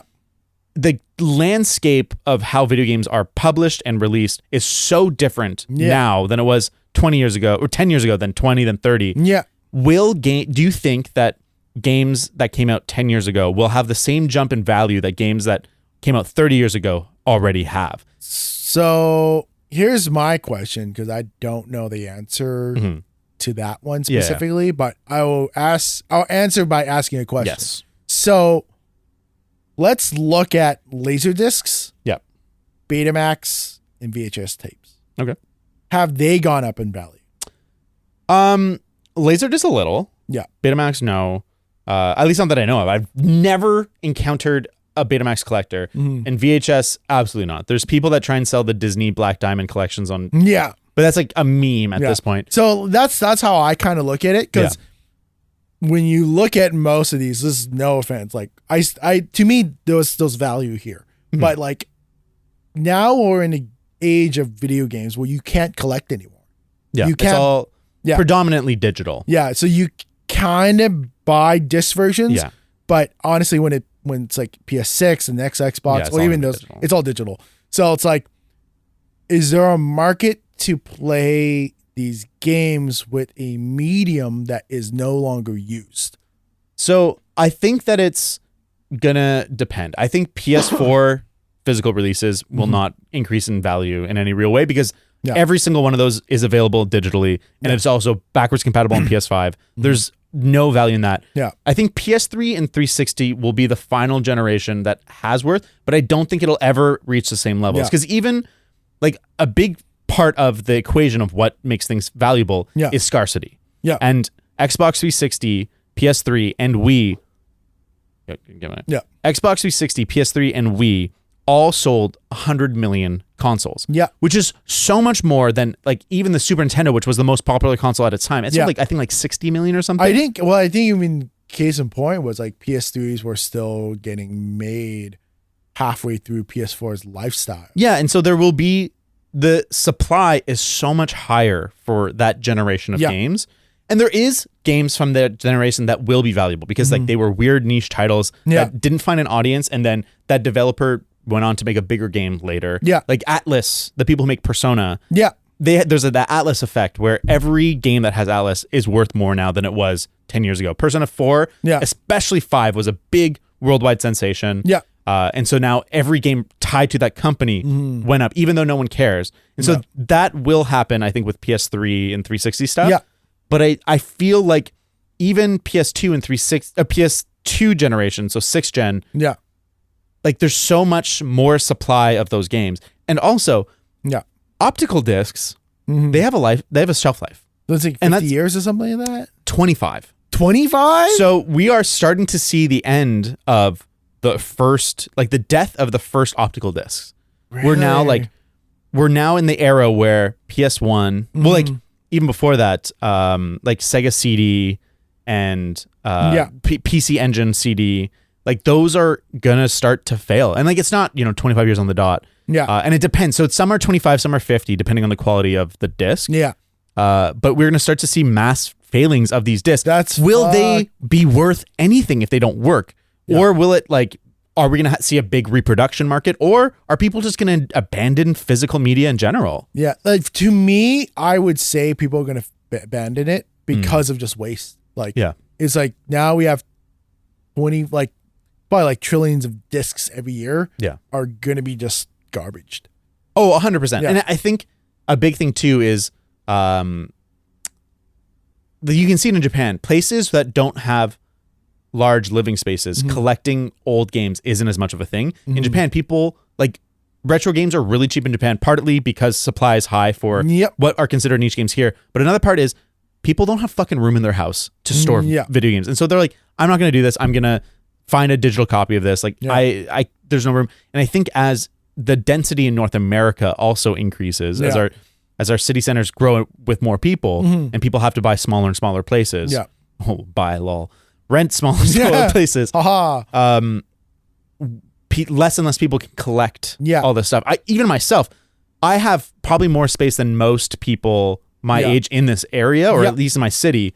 And I feel the crunch. I'm like, I got to get rid of stuff so I can create a little more space. Yeah. Like for me, I know exactly that is because when I moved, I kind of just realized that I was like, I have too much stuff. So even now, I still think I have too much stuff, but thank God I'm kind of going through this because I probably sold at least like $5,000 of used things. Wow. Plus my car, so that's $26,000. So it's like so much money recovered, and I call it kind of like a recovering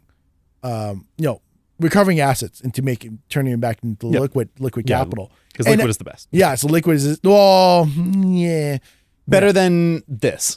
Well, it's hard. And I pointed at my retro game collection. It's hard to say, right? Because like if you wanted to sell like Donkey Kong Country 3 right now, it's still CIB. Oh, you fucking have Yoshi's Island? Yeah. It's only that's like $150 Canadian. Yeah, but still the most valuable game on that shelf is Dracula X. Really? Yeah, that's how much is Dracula X for? But yeah, like that's the case. Oh no, you have Donkey Kong 1, 2, and 3. What the fuck? But yeah, like it's kind of like you're kind of going through that aspect. No, it's worth less. Retro games have hit a big downturn recently. Yeah, it's a recession, baby. Yeah, so $720 US. Yeah, Dracula X. You know what you should invest? Masterworks. No, don't do it. Don't do it. Don't do it. Don't do it. Group ownership is weird. But it's like I don't know. It's just like for me, it's like I understand that whole aspect that I think for me I was on the top end of space. Like I was living in a 5. This is gonna make me sound super shitty. So I was living in a 5-bedroom house. Is that 5-bedroom house? I didn't realize that. Yeah, there's 3 bedrooms upstairs. Dude. Okay, no one. Yeah, okay. So this makes me sound so. Oh yeah, shitty. because you had the suite downstairs. Well, our podcast room was one of the bedrooms. Yeah, that's fair. But it was myself, Jillian, and my dog. Like that was way too much space when you think about it. But you guys didn't use that basement other than the gym room and gym and podcast. When I was there, yeah. And then if I needed to get away from Jillian, just go downstairs and just use the pooper there. Yeah, fair. It's like I need a minute. But just 1 minute to poop? Damn, dude. I'm a speed pooper. Oh, I'm a slow pooper. Really? What's the saying? It's like they make $1, I make a dime. That's why I poop on company time. That's good. I take my time. But yeah, I take my time. Yeah, no, Jillian discovered that. I also only poop at work. I will not, unless I need to, I will hold it in just to make sure I poop at work. Why? Just for the reason? Just so I'm paid to poop. I know. My greatest moral victory. I mean, you get to work at 8:30 usually, right? Yes. So I mean that makes sense because that's my poop time. It's on like 8:30, but I would get into the office at 9:30. Yeah. So I poop before. No, that's Jillian discovered that for me really beginning because we would talk on MSN. Oh my god. And video camera. This is like early video camera, like when it's like screenshots, it was like. No, I think it was like it was still like 12 frames per second. Well, back then it depended on exposure. So if it was lit, you would get it was 15 to 20. But if it was dark, it would be like a frame a second. Yeah, it was pretty well lit. But I remember one time you're like, "I'll be right back. Gotta poop," and I just go poop, and you come back. It's like, "Oh, can you not poop?" I'm like, "No, I did. I did." It was like literally like 10 seconds. Like poop. I like that in the courting era, you were still telling her about your poops. Yeah, it was like she's like, no, but she was asking, so I'm like, I'm gonna be honest. I mean, fair enough. But yeah, it's that kind of case. Like, but back to collecting and everything. Yeah, like I think when I go into New Jersey, I probably won't collect that much. Yeah. I think I'll probably buy like maybe that $200 every time they release a set. Sure. For Pokemon, yeah. I'll keep one for sealed and then one open. Yeah. And just have fun with it. And I think that's the key. is to have fun with it. Yeah. And like, yes, spending money and getting stuff is fun, but you have told me that you recognize when it's getting problematic. I know for myself when it's getting problematic. Yeah. I'm making decisions. Fuck my dad, but I remember specifically my dad died from cancer. No, fuck my dad. He's a piece of shit. Yeah. I remember specifically a piece of advice that he gave me was like, addiction is when you do something that you know you shouldn't do. And I was like, I actually think that's a kind of smart word, or like it I think that it describes it fairly well. Yeah. In the sense of like, that's when I know I'm addicted to something, when I know that doing X is a bad decision. Yeah. But I'm like, I'm going to do it. And it's like, you have to kind of talk yourself out of it, or you have to justify it to yourself, and you find all these ways, but really in your gut, you're like, this isn't a good decision. Yeah. And it's the same thing as like when smoking and stuff. 100%. You're like, I know this isn't good. Yeah. And like with video games, it's like, I'll have spent a bunch of money on retro stuff or like streaming supplies. And I'm like, there's another thing. And I'm like, I just, want the retro. I'll like be on Facebook Marketplace looking at stuff because that's the thing that makes me feel anything. Yeah. Here's the one thing too, right? When you recognize not to do it, it becomes you ingrain that kind of like habits.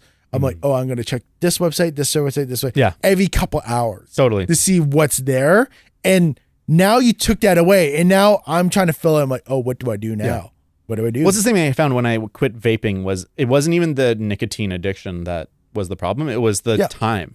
Yeah. And it was like the activity of something to do. And like, especially at work, it was like, if I had nothing to do, it was awesome. I would just go outside for a minute and I would like have this breather like habit. Yeah. And that was way more of a thing than quitting like the actual nicotine that the vapes provided. Yeah. Real cigarettes, that's a different thing. That's like actual like anger addiction. Yeah. But I find the same with collecting. The best thing I ever did was removing shopping apps from my phone. Yeah. Because now I have to be deliberate, like at a computer. I'm like, will I go to Facebook Marketplace and do this? Yeah. Will I do this? And I broke the habit by just fucking deleting AliExpress, by just deleting Facebook, by just deleting eBay from my phone. And like, I can still browser them, but because it's not like that brainless, open the phone, swipe to the left, hit the top left corner. You have that delay. It's like, are you sure you want to do this? And that's all it takes sometimes. And I think it's the same with positive habits is you have to make it easy. And with negative habits, you have to make it hard. Yeah. I mean, like even now, like I'm still struggling, like quitting smoking right now. And it's like, I'm kind of like still kind of going like, oh yeah, I can, if I leave here now from Coquitlam to get to your place, I can pick up a pack at here and then like take a breather, get a drink just to wash up, and then I can come here and do it. But now I'm like, oh, I have to get rid of that mindset. 100%. And how I kind of like been looking how to break habits like that is kind of going back into this book I used to read was like A Mind of a Day Trader. Oh no, Get in the Zone. Mind of a Day Trader, subtitle. Mind of a Day Trader. And I remember reading this book and it kind of changed my life a little bit. So if you want a book, go get it. Is that you kind of go in your mind palace. I'm not sure if you ever kind of visualize your mind in this mind palace, but I do. And you would have always these boxes of desires, wants, and needs.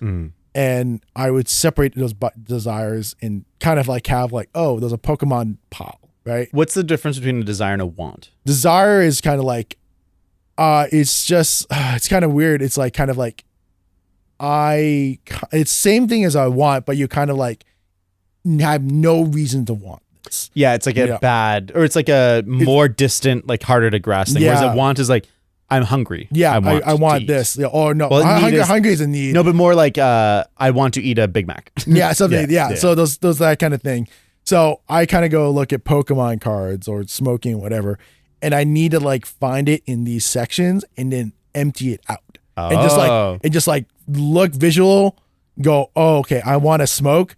No, go find that pile and go just get rid of it. Just try to destroy this pile and not have it within this whole section. Yeah. Or try to fill it in. I'm like, oh no, you don't want cigarettes. You don't want nicotine. No. You want a glass of water. Hell yeah. And then you do it. You're like, oh, this is lame. But you kind of like, then you just kind of get through it and you'll be fine. Yeah. Chewing gum. That's how it saves me. I can't do it. No. Oh really?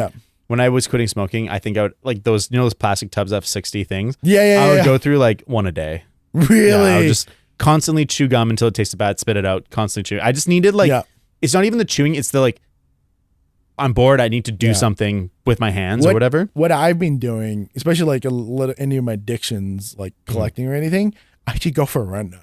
Oh, that's pretty cool. I literally just go for a run. Like, it's like, how far do you run? She's like, I just did like a 10-minute 1 kilometer, just like went there and come back. And then I would just stay in my like gym clothes. And then if you ever, 2 hours later, I got just run. That's a great idea. Yeah. That works well. Not everyone can do that because like they're working at the office, but as a work from home thing, like that's fucking fantastic. Yeah. Because I think everyone, any addiction, like we can bring it back to collecting. Yeah. It's always comes in waves, whether you're like, I'm totally fine. You're busy. You're kind of thinking stuff. And then all of a sudden, like that moment of weakness or like emotional need. And then you're just like, I want the thing. I desire the thing. And so having something that is super healthy.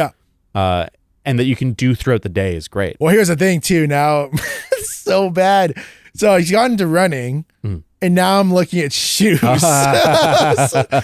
I mean, I'm not to the point of like collecting Jordans or anything like that. But now, like, I start off with like $120 or $60 Nike shoes. Now it became $120 Nike shoes. Now you're gonna get like some New Balances. You can call me an asshole, or whatever. Adidas has these like 3D printed carbon shoes. The soles have like, it's really, I'll show you a picture later. It was super cool. $220. And that's a sale price. Honestly, Jono, that's not that bad. Yeah. But that Canadian? Yeah. For shoes, man. Like like you said, I have a lot less net worth than you, but I have shoes. You made it sound like I make fun of you for net worth. Was that? You're like, I make fun of my net worth. I bully myself at night. That's how I keep saving money. It's like you make fun of my net worth. I don't do that. Yeah, you said you throw like tomatoes in my window with a note attached. Haha, net worth. Pleb. No, but like shoes are expensive, and shoes are something that I have noticed. The more money I spend, the better they are. The longer they last. Yeah, and part of it is, the more money I spend, the better I treat them. If I buy a $60 pair of shoes, I don't mind if they get scuffed. If I buy a $200 pair of shoes, I will protect them like my life depends on it. It's hard for me because I'm running in these shoes. So I'm like technically abusing them. Yeah. But they feel so cool because like when you run, usually enough you feel like a shock to your joints and everything. Here, I don't feel anything. Yeah, I actually like, I'm not a big believer in spending a ton of money on stuff you don't need. But like if you're running a good pair of shoes, $220 Canadian pair of shoes, that's a very reasonable purchase. And also it motivates me to go run. It's like, Jono, you spent $200 in shoes. You better fucking run. And I'm like, it's so funny how like money is just perceived differently when it's like a hobby that you're collecting versus like a new thing that you're just like, I kind of need it. Cause like, the idea of spending $200 on Pokemon cards, that's pretty fucking easy, isn't it? It's super easy. Yeah. Like I remember just going to my favorite store. I would shout them out, Zephyr Epic in Surrey.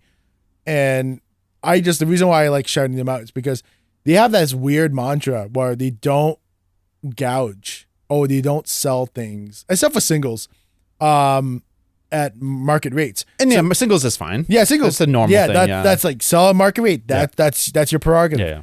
But like box collections, they don't do this typical things where they will mark it up. Yeah. Like they won't go MSRP plus what market is.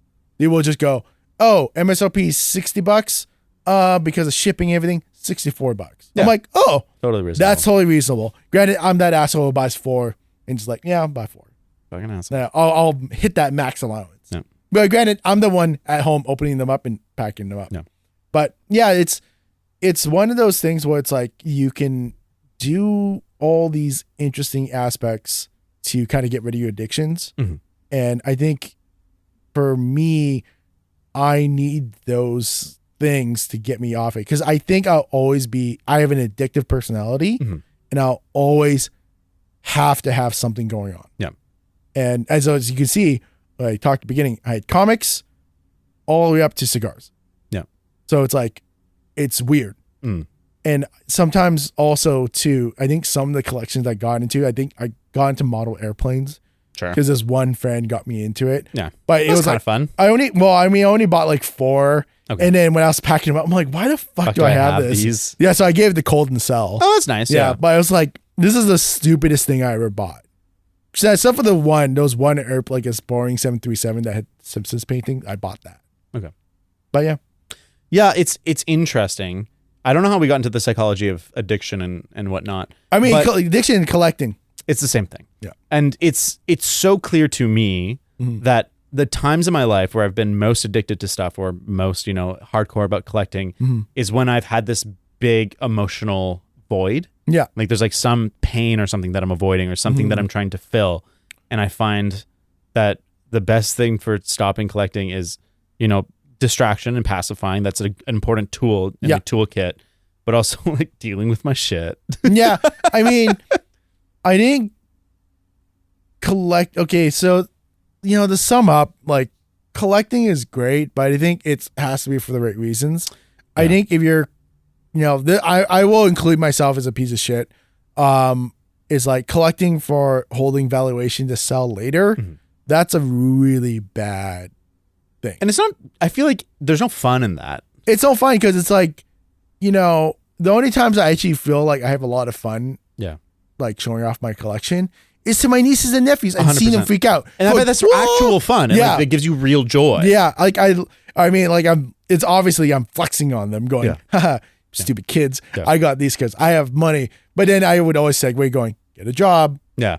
Totally. And like that's a good lesson for them to have. But yeah, I've shifted away from even looking for the value of something. I like only am interested in stuff that I want to play or like matter to me at some point. Yeah. The same with like the Star Trek stuff that I have. Like specifically, there's this Pez dispenser that I got. Cassie got me this for Valentine's Day. That's a Pez dispenser. Yeah, so it's like this collector's edition Star Trek set, which was a great Valentine's Day gift. And are you taking a photo? I'm gonna take a photo for Patreon. What's up? Wait. Yeah. What? It was interesting. So I went to Fan Expo this weekend, and there was 3 members of the Next Gen cast. I should have went with you. You should have. It was pretty sweet. So Brent Spiner, who plays Data, Jonathan. Oh, Frakes, he was there. Yeah, Jonathan Frakes, who plays Riker, and Gates McFadden, who plays Dr. Beverly Crusher. She was there. She was there. Is she still? She looks great. Yeah. I was shocked. I'm not shocked. I was like, wow. I don't want to objectify women, but that was like my growing up crush. Interesting. I was a Marina Sirtis fan when I was young, but Gates McFadden. I mean, both years, of them they're great. They're all great. I mean, granted, some of the outfits I'm like, ooh, like. Yeah. Well, it's. Let's be honest. It is what it is. Yeah. But so I brought different things to get signed, and it's so they were there to sign autographs and take pictures or whatever. And it's $80 for an autograph, $60 for a selfie. And you can go like later they had like a photo booth with a professional photographer. Jonathan Frakes charge for selfies and stuff. Oh yeah, they all do. That's their livelihood, dude. But he's a big actor. Does he still do things? He's a director. Yeah. But he directs lots of Star Trek stuff still, and Picard. Yeah. And he directed a lot of the movies. They all directed Next Gen episodes. Yeah. But he's still there, has to like hustle for like I think it's just like he wants to do it because it's good. And he was so lovely because he was probably the person I was least excited to meet. Yeah. But after that weekend or that day that I went, I had such a great appreciation for him because he's so gracious and kind to everyone that went up to him. Yeah. He like smiled and like talked with them for a while. Actually, wait, let me kind of backtrack a little bit. I will change that answer. I think it's good for them to charge, or at least all of them to charge, because it also limits the amount of people going to talk to them. 100%. You really have to care. Yeah. And we should do that at LTX. Maybe. Yeah. I am only putting the dots together now because they all charge the same amount. Yeah. Which I actually think is probably a great kindness that they do to each other. Yeah. Instead of like, I could probably get $150. You can only get $70. They just charge the same amount. Hey, maybe less people will go see one of them. But then it's like, that would be such a less of an ego hit than like, oh, I am this actor. I get to charge this much. Yeah. And like the other actors that were there was 2 actors from Star Trek Strange New Worlds that were there, and they charged less because people don't care as much. Oh, that's a new series. Yeah, which is pretty good. And I still want to talk about Picard and stuff. I'm halfway through season 2, but it's a whole thing. Anyways, the whole point. Wait. Should I? Because I try to start the first episode of season 2. Yeah. And I just like, I sound like, oh, fucking Q. And I just stopped. Oh, really? So far, I like Q stuff, but for some reason, I'm just like not in the mood. I think that's fair. Yeah. I am enjoying season 2 more, and it's vibe. My favorite Star Trek stuff is the campy, weird, single episode that go back in time or they do shit. Like my favorite Star Trek movie is 4, which is the one they go back in time and save the whales. Are you fucking kidding me? Fucking love that movie. And that to me exemplifies everything I love about Star Trek. It's like, yeah, is that the one that William Shatner directed? No, I don't think he directed it. No. I think it's a Leonard Nimoy directed one. Okay, which is the one that he did. But I'm not sure. Like it was like definitely like I think he did 5, which that's the really Undiscovered Country. I think that's what that's called. That one's a really bad one. Undiscovered Country. I couldn't tell you what happened in it though. Is that the one with like those Klingons? We'll talk about Star Trek another time. The whole reason I wanted to talk about it was I got this Pez dispenser. Yeah. And I decided, I was like, I'm going to pay for one autographed. And I wanted Brent Spiner because I think Data is the character that I most enjoy. Yeah, it's fair. And so I went and I got Brent Spiner. And I could tell he was unimpressed because it looked like I was there to, collect the autographed for all these things. Oh. And he's like, you can get them all. He's like, oh, yeah, if I read it like this, you could probably fit all of them. And his assistant was like, you'll never get Jean-Luc. You'll never get Patrick Stewart. You'll probably never get Michael Dorn. And even LeVar Burton's very unlikely as well. Really? They don't do conventions because they're busy. Oh, yeah. But I got the sense that, not in a bad way, but I felt like, I don't want you to think that I'm here to get this signed to raise the value. Yeah. I'm here to get this signature because I fucking love you. I fucking love Star Trek. And all I want is for this. I will never sell this. Yeah. Even if I only got the Brent Spiner signature, I still would never sell this because it matters so much to me. Same with this Worf figurine. I don't have it, because maybe in 20 years it's going to be worth something. Yeah. Same with my Patrick Stewart signed photo. I don't have it because it's worth a lot of money. It's because I fucking love the shit. Yeah. And I want it in my house. Yeah. And I want it to bring me joy. Yeah. Here, I think here's the thing, right? Because this happens to them every day. It's kind of like, for me, I get those emails going, please buy me cell phone. I'm so numb when I just see that. I automatically, I'm sorry. I just don't care. No, of course not. We'll never do this. Yeah. Stop emailing. If you're one of those people who have emailed the influencer, don't do that. Just don't do it. No, you're just wasting their time. You're 100% cringe. You're 100% cringe. Yeah. And I can guarantee you this, you remember yourself 5 years later doing it and you'll cringe at yourself. 100%. So don't do it. But no one is like, maybe if I get 100 more of these. If I'm bored, I have nothing else to do, I will kind of skim through the email a little bit longer and I just go scam and spam. I just literally all go spam. Yep. And I think Google's slowly learning about it because I'm getting less and less of them. Yeah. So I'm like, nice. But I think I think for me, it's going to be hard to not have that mindset seeing this. And I mean, maybe it's something I need to grow because you like you said, you make fun of my net worth. I don't. I know, and I don't. You must have misheard me because I didn't say that. But maybe it is my mistake that I'm not seeing these things that I own as assets. I'm seeing them as things that bring me joy. It's hard, right? Yeah. It's really hard because I'll be honest, that already raised its value. Sure. That's what it is. And, God forbid when Data passes away. Even more. Yeah. Well, it already kind of did because the Data character passed away. Yep. Spoiler alert. Season 1 of Picard. Yeah. That was, shout out to that. No, we're going to talk about Star Trek another time. It was great. But it was, so that already kind of raised up its value. Mm-hmm. You got him and he's still around, thank God. But it's once the he looks actor, great for 74. I was like, wow. He's 74? 74. Yeah. Shit. Full of life. Damn. Yeah. And then now it's just can keep increasing. Yeah. And when he eventually passes away, that itself, you might go down the road. If someone offer you $20,000 for that, yeah, but it's not going to be worth $20,000. It's not. But the thing was, But the thing is that everyone has a price. Yeah, for sure. Yeah, I do believe that. Yeah, you have that emotional. You actually pause. You're like, ooh. Well, $20,000. That's fucking insane. That's that's car money. Well, that's most of a down payment for a house money. Not anymore. No, it's not. I mean, club. Not a house. Yeah. I'm not looking to buy a house right now. I'm looking to buy anything. But I feel like the price of my happiness when I look at this stuff is so much higher than sure.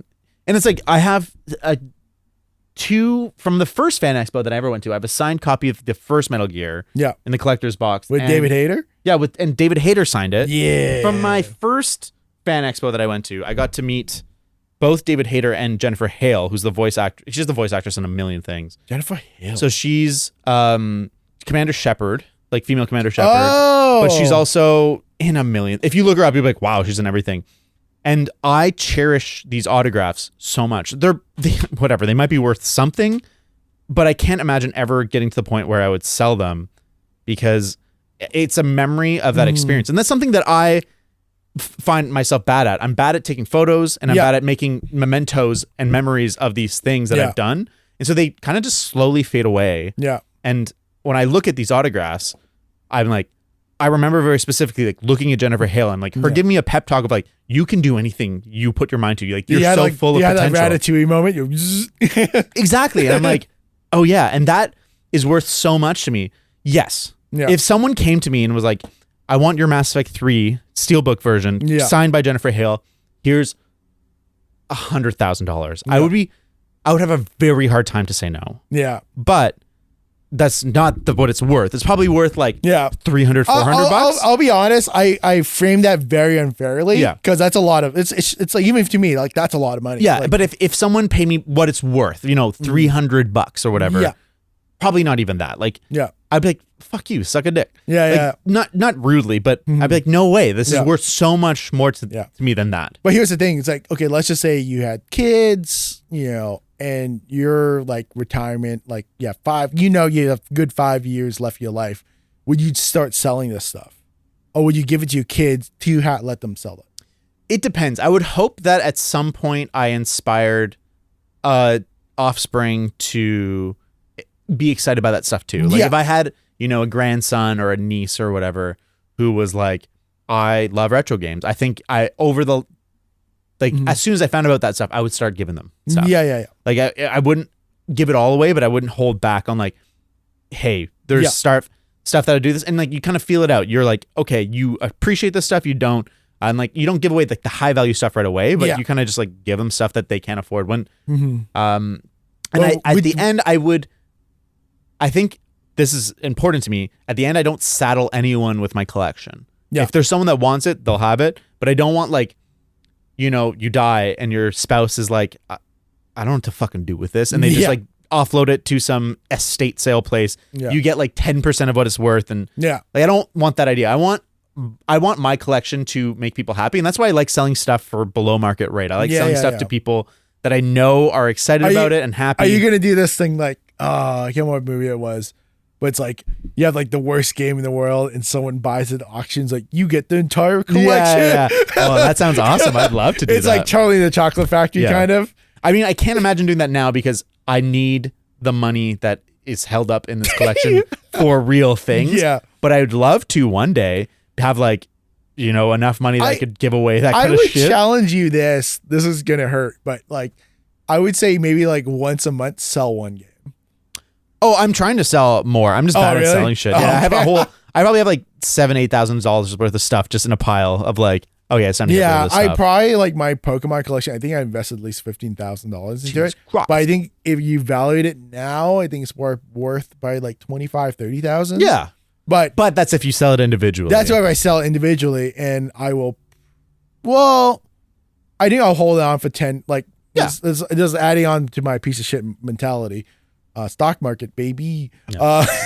I'll probably hold it on for 10 more years. Yep. And then I will probably estate it. Well, it's tough though, because the nostalgia is a 20-year cycle. So generally it takes about 20 years for things. Yep. Like with fashion, it's every 20 years the same things come back. Like right now we're in like the Y2K era, like that early 2000s fashion is really cool again. Yeah, I think Spice Girls is all exactly now. Yeah. And so it's about 20 years for fashion. It's the same with like video games. Video games are peaked 20 years, and then they kind of stabilize. Like Nintendo stuff really it would have been about 15 years ago.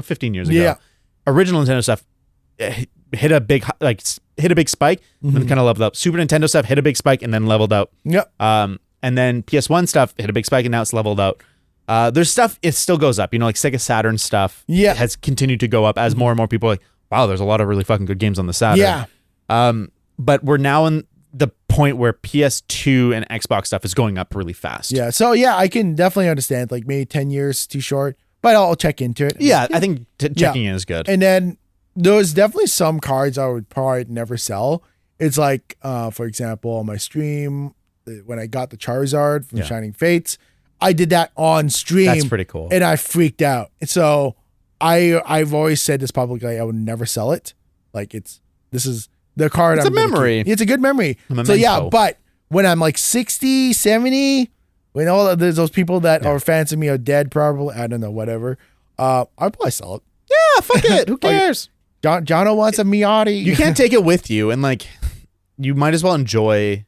Like at that point, the card's not going to give you a bunch of joy. Yeah, selling it and having something that an experience. For me, the big one is like travel. It's like I would way rather spend $3,000 on a vacation than $3,000 on video games. Yeah, like I love video games, and it'd be awesome if I could get if I had $3,000 of retro games that are on my list. I have a spreadsheet with fucking 2,000 games that I want to buy. Yeah. But in the end, like a lot of these games I'm excited to have, and when I go and stare at my shelf, I'm like, oh, cool, nice. I have Castlevania 3 on the NES. That's great. But really, it becomes just like background noise, like a room in your basement that fucking exists. It's a prop in my background of my set, and it's important to remember that the real human connections, the real memories, that's important, and like that is what you should invest your time and money into. Here's the thing too. Let's just say you were making Linus money.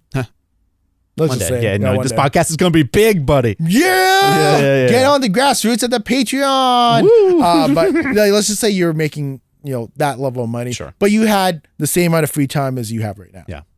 Would you keep collecting? Yes. I've actually thought about it a lot because I plan on winning the lottery March 11th of this year. I'm going to buy my 1 yearly lotto ticket. I think it's at 40 mil right now. I'm going to buy the 649. I think it's going to be 44, which is Cassie's lucky number is 22. Yeah. So 2 times 22, 44 on March 11th, which is half of 22. Look, I'm manifesting. Watch me win. Okay, to be fair, I did technically manifest working at MKBHD by doing my 1 year. I can't believe that tweet's actually real. I did my 1 year review with Linus and Yvonne wearing the MKBHD hoodie. So it's like, okay, I think it's fine. I think it's fair. Yeah. I don't really believe in a god or whatever, but I think that you have power over 100% life and destiny or something. I kind of go put it out there and actively work towards it. Don't wait for the lottery to win. This is not a real. This is not a real thing. Play. I have my budget. I'm saving, and I'm planning on buying a house using the money that I'm saving. Yeah. But when I win the lottery on March 11th, I mean, it's only $6. Sure, I don't even know what it is. When I win the lottery on March 11th, so in my fantasy, I'll buy a house, I'll travel, but I wouldn't outright buy everything that I want because I think the fun isn't having it. It's a journey. It's the journey. Yeah. And I think that even if I made Linus money, Linus makes enough money that selling one sponsored video, he could buy every single game that I have on my list. But where's the fucking fun in that? It's way more fun to focus on one game. Like currently I have one game. Yeah. Most recent one was Castlevania Bloodlines. I got a copy of it. Thanks, Cassie. Yeah. Cassie bought it for you? Yeah. It was for Christmas. So that was the last big one. Actually, Panzer Dragoon was the most recent one. And that was at Fan Expo. How much was it again? I got it for $85. So it's supposed to be like 110-ish. So eBay will be like 150. That's the one on Sega Saturn, right? Yeah, it's a Saturn. So that's the first one. I played that one. It's too short. Yeah, but I'm okay with short games. I actually appreciate short games. Yeah. Discussion for another day. Yeah. But what I do now, instead of having I literally have a spreadsheet with 2,000 games. I choose 3, and I'm just keep an eye out for them, and kind of if I see a good deal on them, I'll get it. If I go to a store and they have a good deal, But I also don't generally buy stuff from stores. I think the only closest one to us is Willow Video. There's Randy's Game Shop. Oh no, that one I think Anthony said it was bad. So Anthony doesn't like him because he buys stuff from the auction. So we figured out who he is in the auction. Oh, who? Oh, BC Best Picker. Yeah. So we're pretty sure that's yeah, because Randy. I think him and I were looking at a Nest one time. Yeah. Because we were gonna buy it for Short Circuit to unbox. Oh, and then it showed up as. But then yeah, it's like, oh no, he's just gonna fuck us over. I like him a lot. I've had lots of conversations with Randy. I think he's like, it's weird. He doesn't play games, but he just likes collecting. Okay, man. And so yeah, the first time I ever went, it was interesting. Yeah, I was chatting with him and another person in the store, and I was like, oh, like what kinds of games do you play? He's like, I don't really play games.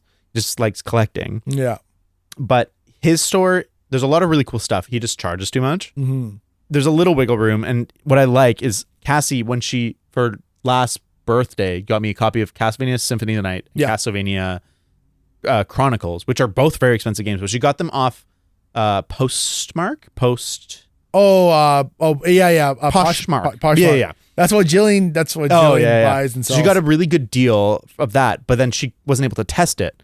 And so she went in there and was like, how do I test this? And they tested it for her, and like they played and made sure it was all good. Yeah. And they've been really friendly. And so I appreciate that store. Yeah. But I don't know how I got it. I like that I dissed Brandy, but then I also gave him a lot of praise. Some props. But what was the point? What was the point of this? I don't know. Retro game stores are too expensive. Yeah. No. Yeah. No, you could to buy everything, but you don't go to stores. But yeah, no, like even for me, like I think half the fun is the hunt. 100%. Yeah, because like when even like buying retail stuff, I want to know, okay, this ETB is going to be $60. Yeah. Which stores can sell it to me the lowest? And even here's the fucked up thing. I'm kind of like the dog who finally catches a tail. Yeah. I don't know what to do. Yeah. Sometimes I'll like just do it just to kill time. And I'm like, okay, I found the store. I'm gonna buy. Nah. And I just stop doing something else. Yeah. It's like, oh, it's fun. Yeah. Like, and yeah, I think it's just you just have to have an understanding of like, okay, when is this gonna be a problem? 100%. And I think the hunt can be fun, and if you can get joy just like finding the deals without paying for them, that's great. Yeah. It's finding games isn't hard. eBay fucking exists. You literally can just like find them. But I like local buying from people. Yeah. And even stores are not that fun when like it's sometimes cool when it's a really rare game and you're like, holy shit, they have a copy of whatever Panzer Dragoon Saga, and you're like, I haven't fucking seen that in person before. Yeah. But it's way cooler to just like meet up with a person and be like, oh, what's the story of this game? Well, I played it a million times. Yeah. My fucking brother's dead and I can't look at it anymore. I don't fucking know. It's a terrible example. It's so morbid. And you just went 100% dark. It's I played it a million times. I'm like, oh, my brother. Oh! Yeah. And so, I got a PS1, like a boxed PS1. You can see it up there. And it's basically brand new and a bunch of games. But the reason I got that lot was they had a copy of Resident Evil 3 that was like in perfect condition. And so the boxed PS1 and it was like 7 games, but Resident Evil was like the valuable one. There was a couple Tony Hawk games or whatever for $80. Whoa. And I was like, dude, like, what's up? Like, he's like, oh, it's just like, I had it in my parents' closet and they're downsizing. So I needed to get rid of it. And I was like, that's really cool. And he's like, I loved Resident Evil. And we kind of talked about Resident Evil for a bit. And it was like, I fucking love this. And like, I'm grateful I got a good deal. I still have every single game on that was there. I think I have like the sports games in the to sell list. But it's like whatever. I'll get $1, if even, like pennies for them. Colton got a lot of money out of my old. I asked him and he was like, he wasn't really interested in selling my stuff, which I was interested in. Yeah, I was curious. Well, I think it's because he's having such a hard time with my stuff right now. But no, but I asked him a couple of months ago, like when we first talked about it. Anyways, I think I'm going to do the auction house. I was talking to them about it and they're pretty confident a lot of the stuff. If I did it during a video game auction, because those ones they ship. So the general auction is only local, but the video games they ship. Yeah. And so I think that's probably what I'll do. Would you tweet out? Oh yeah. I would be like, please. But then the problem is I would give away the location of my favorite auctions. I've streamed stuff from that auction house though. Have you? Yeah. Oh, okay. Because I was desperate for something that was like $300, $400. I was like, please, someone give me money. And it didn't end up working super well. I made less money than I thought I would. Did they stream snipe you? No. I think at that time they weren't shipping. Yeah. And And but it was interesting. A lot of people asked like, about auctions and stuff. And well, did you? Okay, I'm just gonna say what it is. Oh, I don't care. I'm moving, so fuck you guys. yeah, urban auctions is fine. Yeah. So I mean, there's like 100 people listening to this, so yeah, I think I'm not too worried. We got about 500 listeners. Okay. Yeah, Wow. which is good. Perfect. But I think Anthony was the one who fucked us all over. Oh. Because I remember it was on Teams, and I can't remember what it was exactly. But he's like, "Hey, do you think we could get some budget to buy this so I can unbox it on Short Circuit?" And I think we did. Yeah. But I was just like, "Ooh, what is this?" Oh. And then him and I started talking. And I think I started showing you because I knew you were into retro things. Yeah. And I think we made that team group. Yeah. And when it was just like 3 or 4 of us at the beginning, and then now it's like everyone at work. Is it? Yeah, it's huge. It's Oh so my God. When it's like there's new people too that I don't talk to as often that I know are buying it. And I'm like, no, it's like, gatekeep. No. I'm glad they're doing it, but I just know we try not to step on each other's toes and like bid on the same stuff, but there's just more and more stuff. Can I be like a guest team in there? So no, it's like I just don't want to bid off you guys. It's funny. A lot of the people that I talk to at work, Yeah. we're all trying to budget and save, and looming recession and whatnot. Yeah. But a lot of the big spenders I knew that have spent a lot of money are generally not participating. Yeah. And I won something at the auction, but it was like I should have brought it in. It's just like a wood box, like it's a music box. It's a jewelry box. Oh, is that the one you just got? Yeah, and it was literally $10 plus fees, so $12.75 or whatever. That is no. Is it 15%? I think it's. I think it is 15%, but the invoice was 12. So No, 12 whatever. It doesn't matter. Yeah. But it's. Yeah, like it was just like, oh, it's at the lowest price. I'll put a bit, whatever, and I forgot about it. But I generally haven't really bought any auction stuff. No, last thing I got was a broken 3DS, so I could fix it. Because I'm in that kind of forced mode of not buying anything. Because I have about, I think, 5 weeks until I'm moving. So you want to have as much just in your bank. Yeah. account. So what? Well, this is kind of shitty. What I've kind of started doing, and I would give the guy the heads up. I'm like, hey, if something comes to me to the office with my name, just put it on the desk. Like it's just something for me to get, so I have a place to store. So when I need to go to the States, or when I am in the States, I can get it there.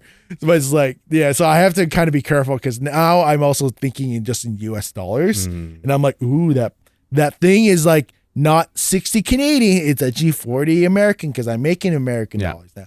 So it's like and also like I'm in New Jersey, which is next to New York, which is like collector capital. Yeah.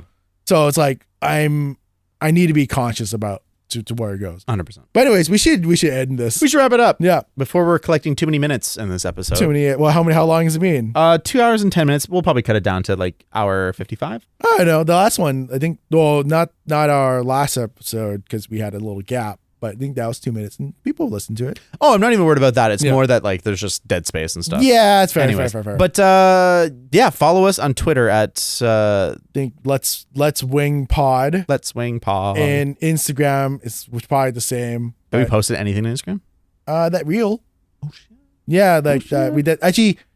How did I didn't even see the tweet video go out. Did it go out? No, I didn't. No, because it kept failing. Oh. So, but I put it up on YouTube Shorts. Got 200 views. Hey, That's few views. Cool. Yeah. Yeah. So also like I think the bigger one is to help support it because we are trying to. We're not taking a profit out of this. Obviously, it's just fun, but we want to take a lot of the funds from this to do bigger things. Like have David come back to New York. We'll buy a ticket there, or us we go to Japan, we go there. Yeah. Also, we're getting Jillian, so I might need to pay my wife to do things for me. So it's like, well, even just buying artwork and stuff like that's we're not like we can ask friends to do it, but I don't want to ask them to do it for free. Like, no, that's bullshit. Oh, actually, I got to bug Sarah again. Yeah, it's gonna be like several $100s. Yeah, it's like I mean, I'm not I go charge what you charge. Yeah, exactly. And I'll pay for it. Yeah. So it's like, like a lot of the money here, like, we have 4 great Patreon members, which is great. Appreciate you. Really appreciate them. But yeah, like, allow us to do more and actually just go in that community. I'm active there. Yeah. And just tell me what you guys also want as additional we'll talk content. About it. We've been deciding kind of day of the podcast topics. I know I want to do a Star Trek episode. Yeah. But I need to figure out, Cassie's now interested in Picard. Oh, really? Yeah. And she can join. Oh, 100%. And and spoilers for other podcast me and Cassie are thinking about doing, which is going to be, we're thinking of doing like a next gen / Vampire Diaries thing. It'll be great. Vampire Generations. Yeah. I think the name we were throwing, I shouldn't say the name. No, it's until we have it, locked Trademark. down. Yeah. But Vampire Trek. Yeah. Everything we do it for fun. No, Star Diaries. Star Diaries. I love it. No. It'll be a good name. It'll be good. But yeah, everything just takes time, takes money. Yeah. And like, we're not really making the podcast, to make a fuck ton of money. Technically, but it'd be nice not to pay money to make the podcast. I think technically now I'm in the losing end of this podcast because I have to drive from Coquitlam in a big Ford Edge. Which that's a lot of gas. I think it's probably like $5 in gas each way. Oof. Which is fine. Yeah, but it'd be nice to not. I mean, I miss it. I just miss it when you're like a next door neighbor and just that was pretty sweet. Yeah, I literally walked over. It was a 10-12 minute walk. Yeah.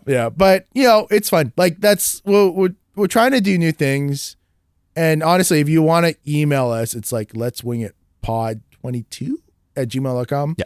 And just we're really open. And it's gonna change because it's gonna sound different right now, and it's gonna sound different when I'm in New Jersey. Yes. So I think this room sounds pretty good. I have it pretty dialed in. There's a ton of fucking weird surfaces and stuff. I mean, like, what camera can we use? So I have my T4i. I want to buy another camera, but I'm saving so aggressively that I'm not putting money into short-term savings. Right now, it's just like big savings that I'm saving. Can you borrow cameras from the office still? No, they've made it hard no now. Really? So yeah, it used to be. We'll talk about it offline. Yeah. But until then, I love you guys. Thank you so much for listening, and I'll catch you on the flippy floppy. Woohoo! Bye.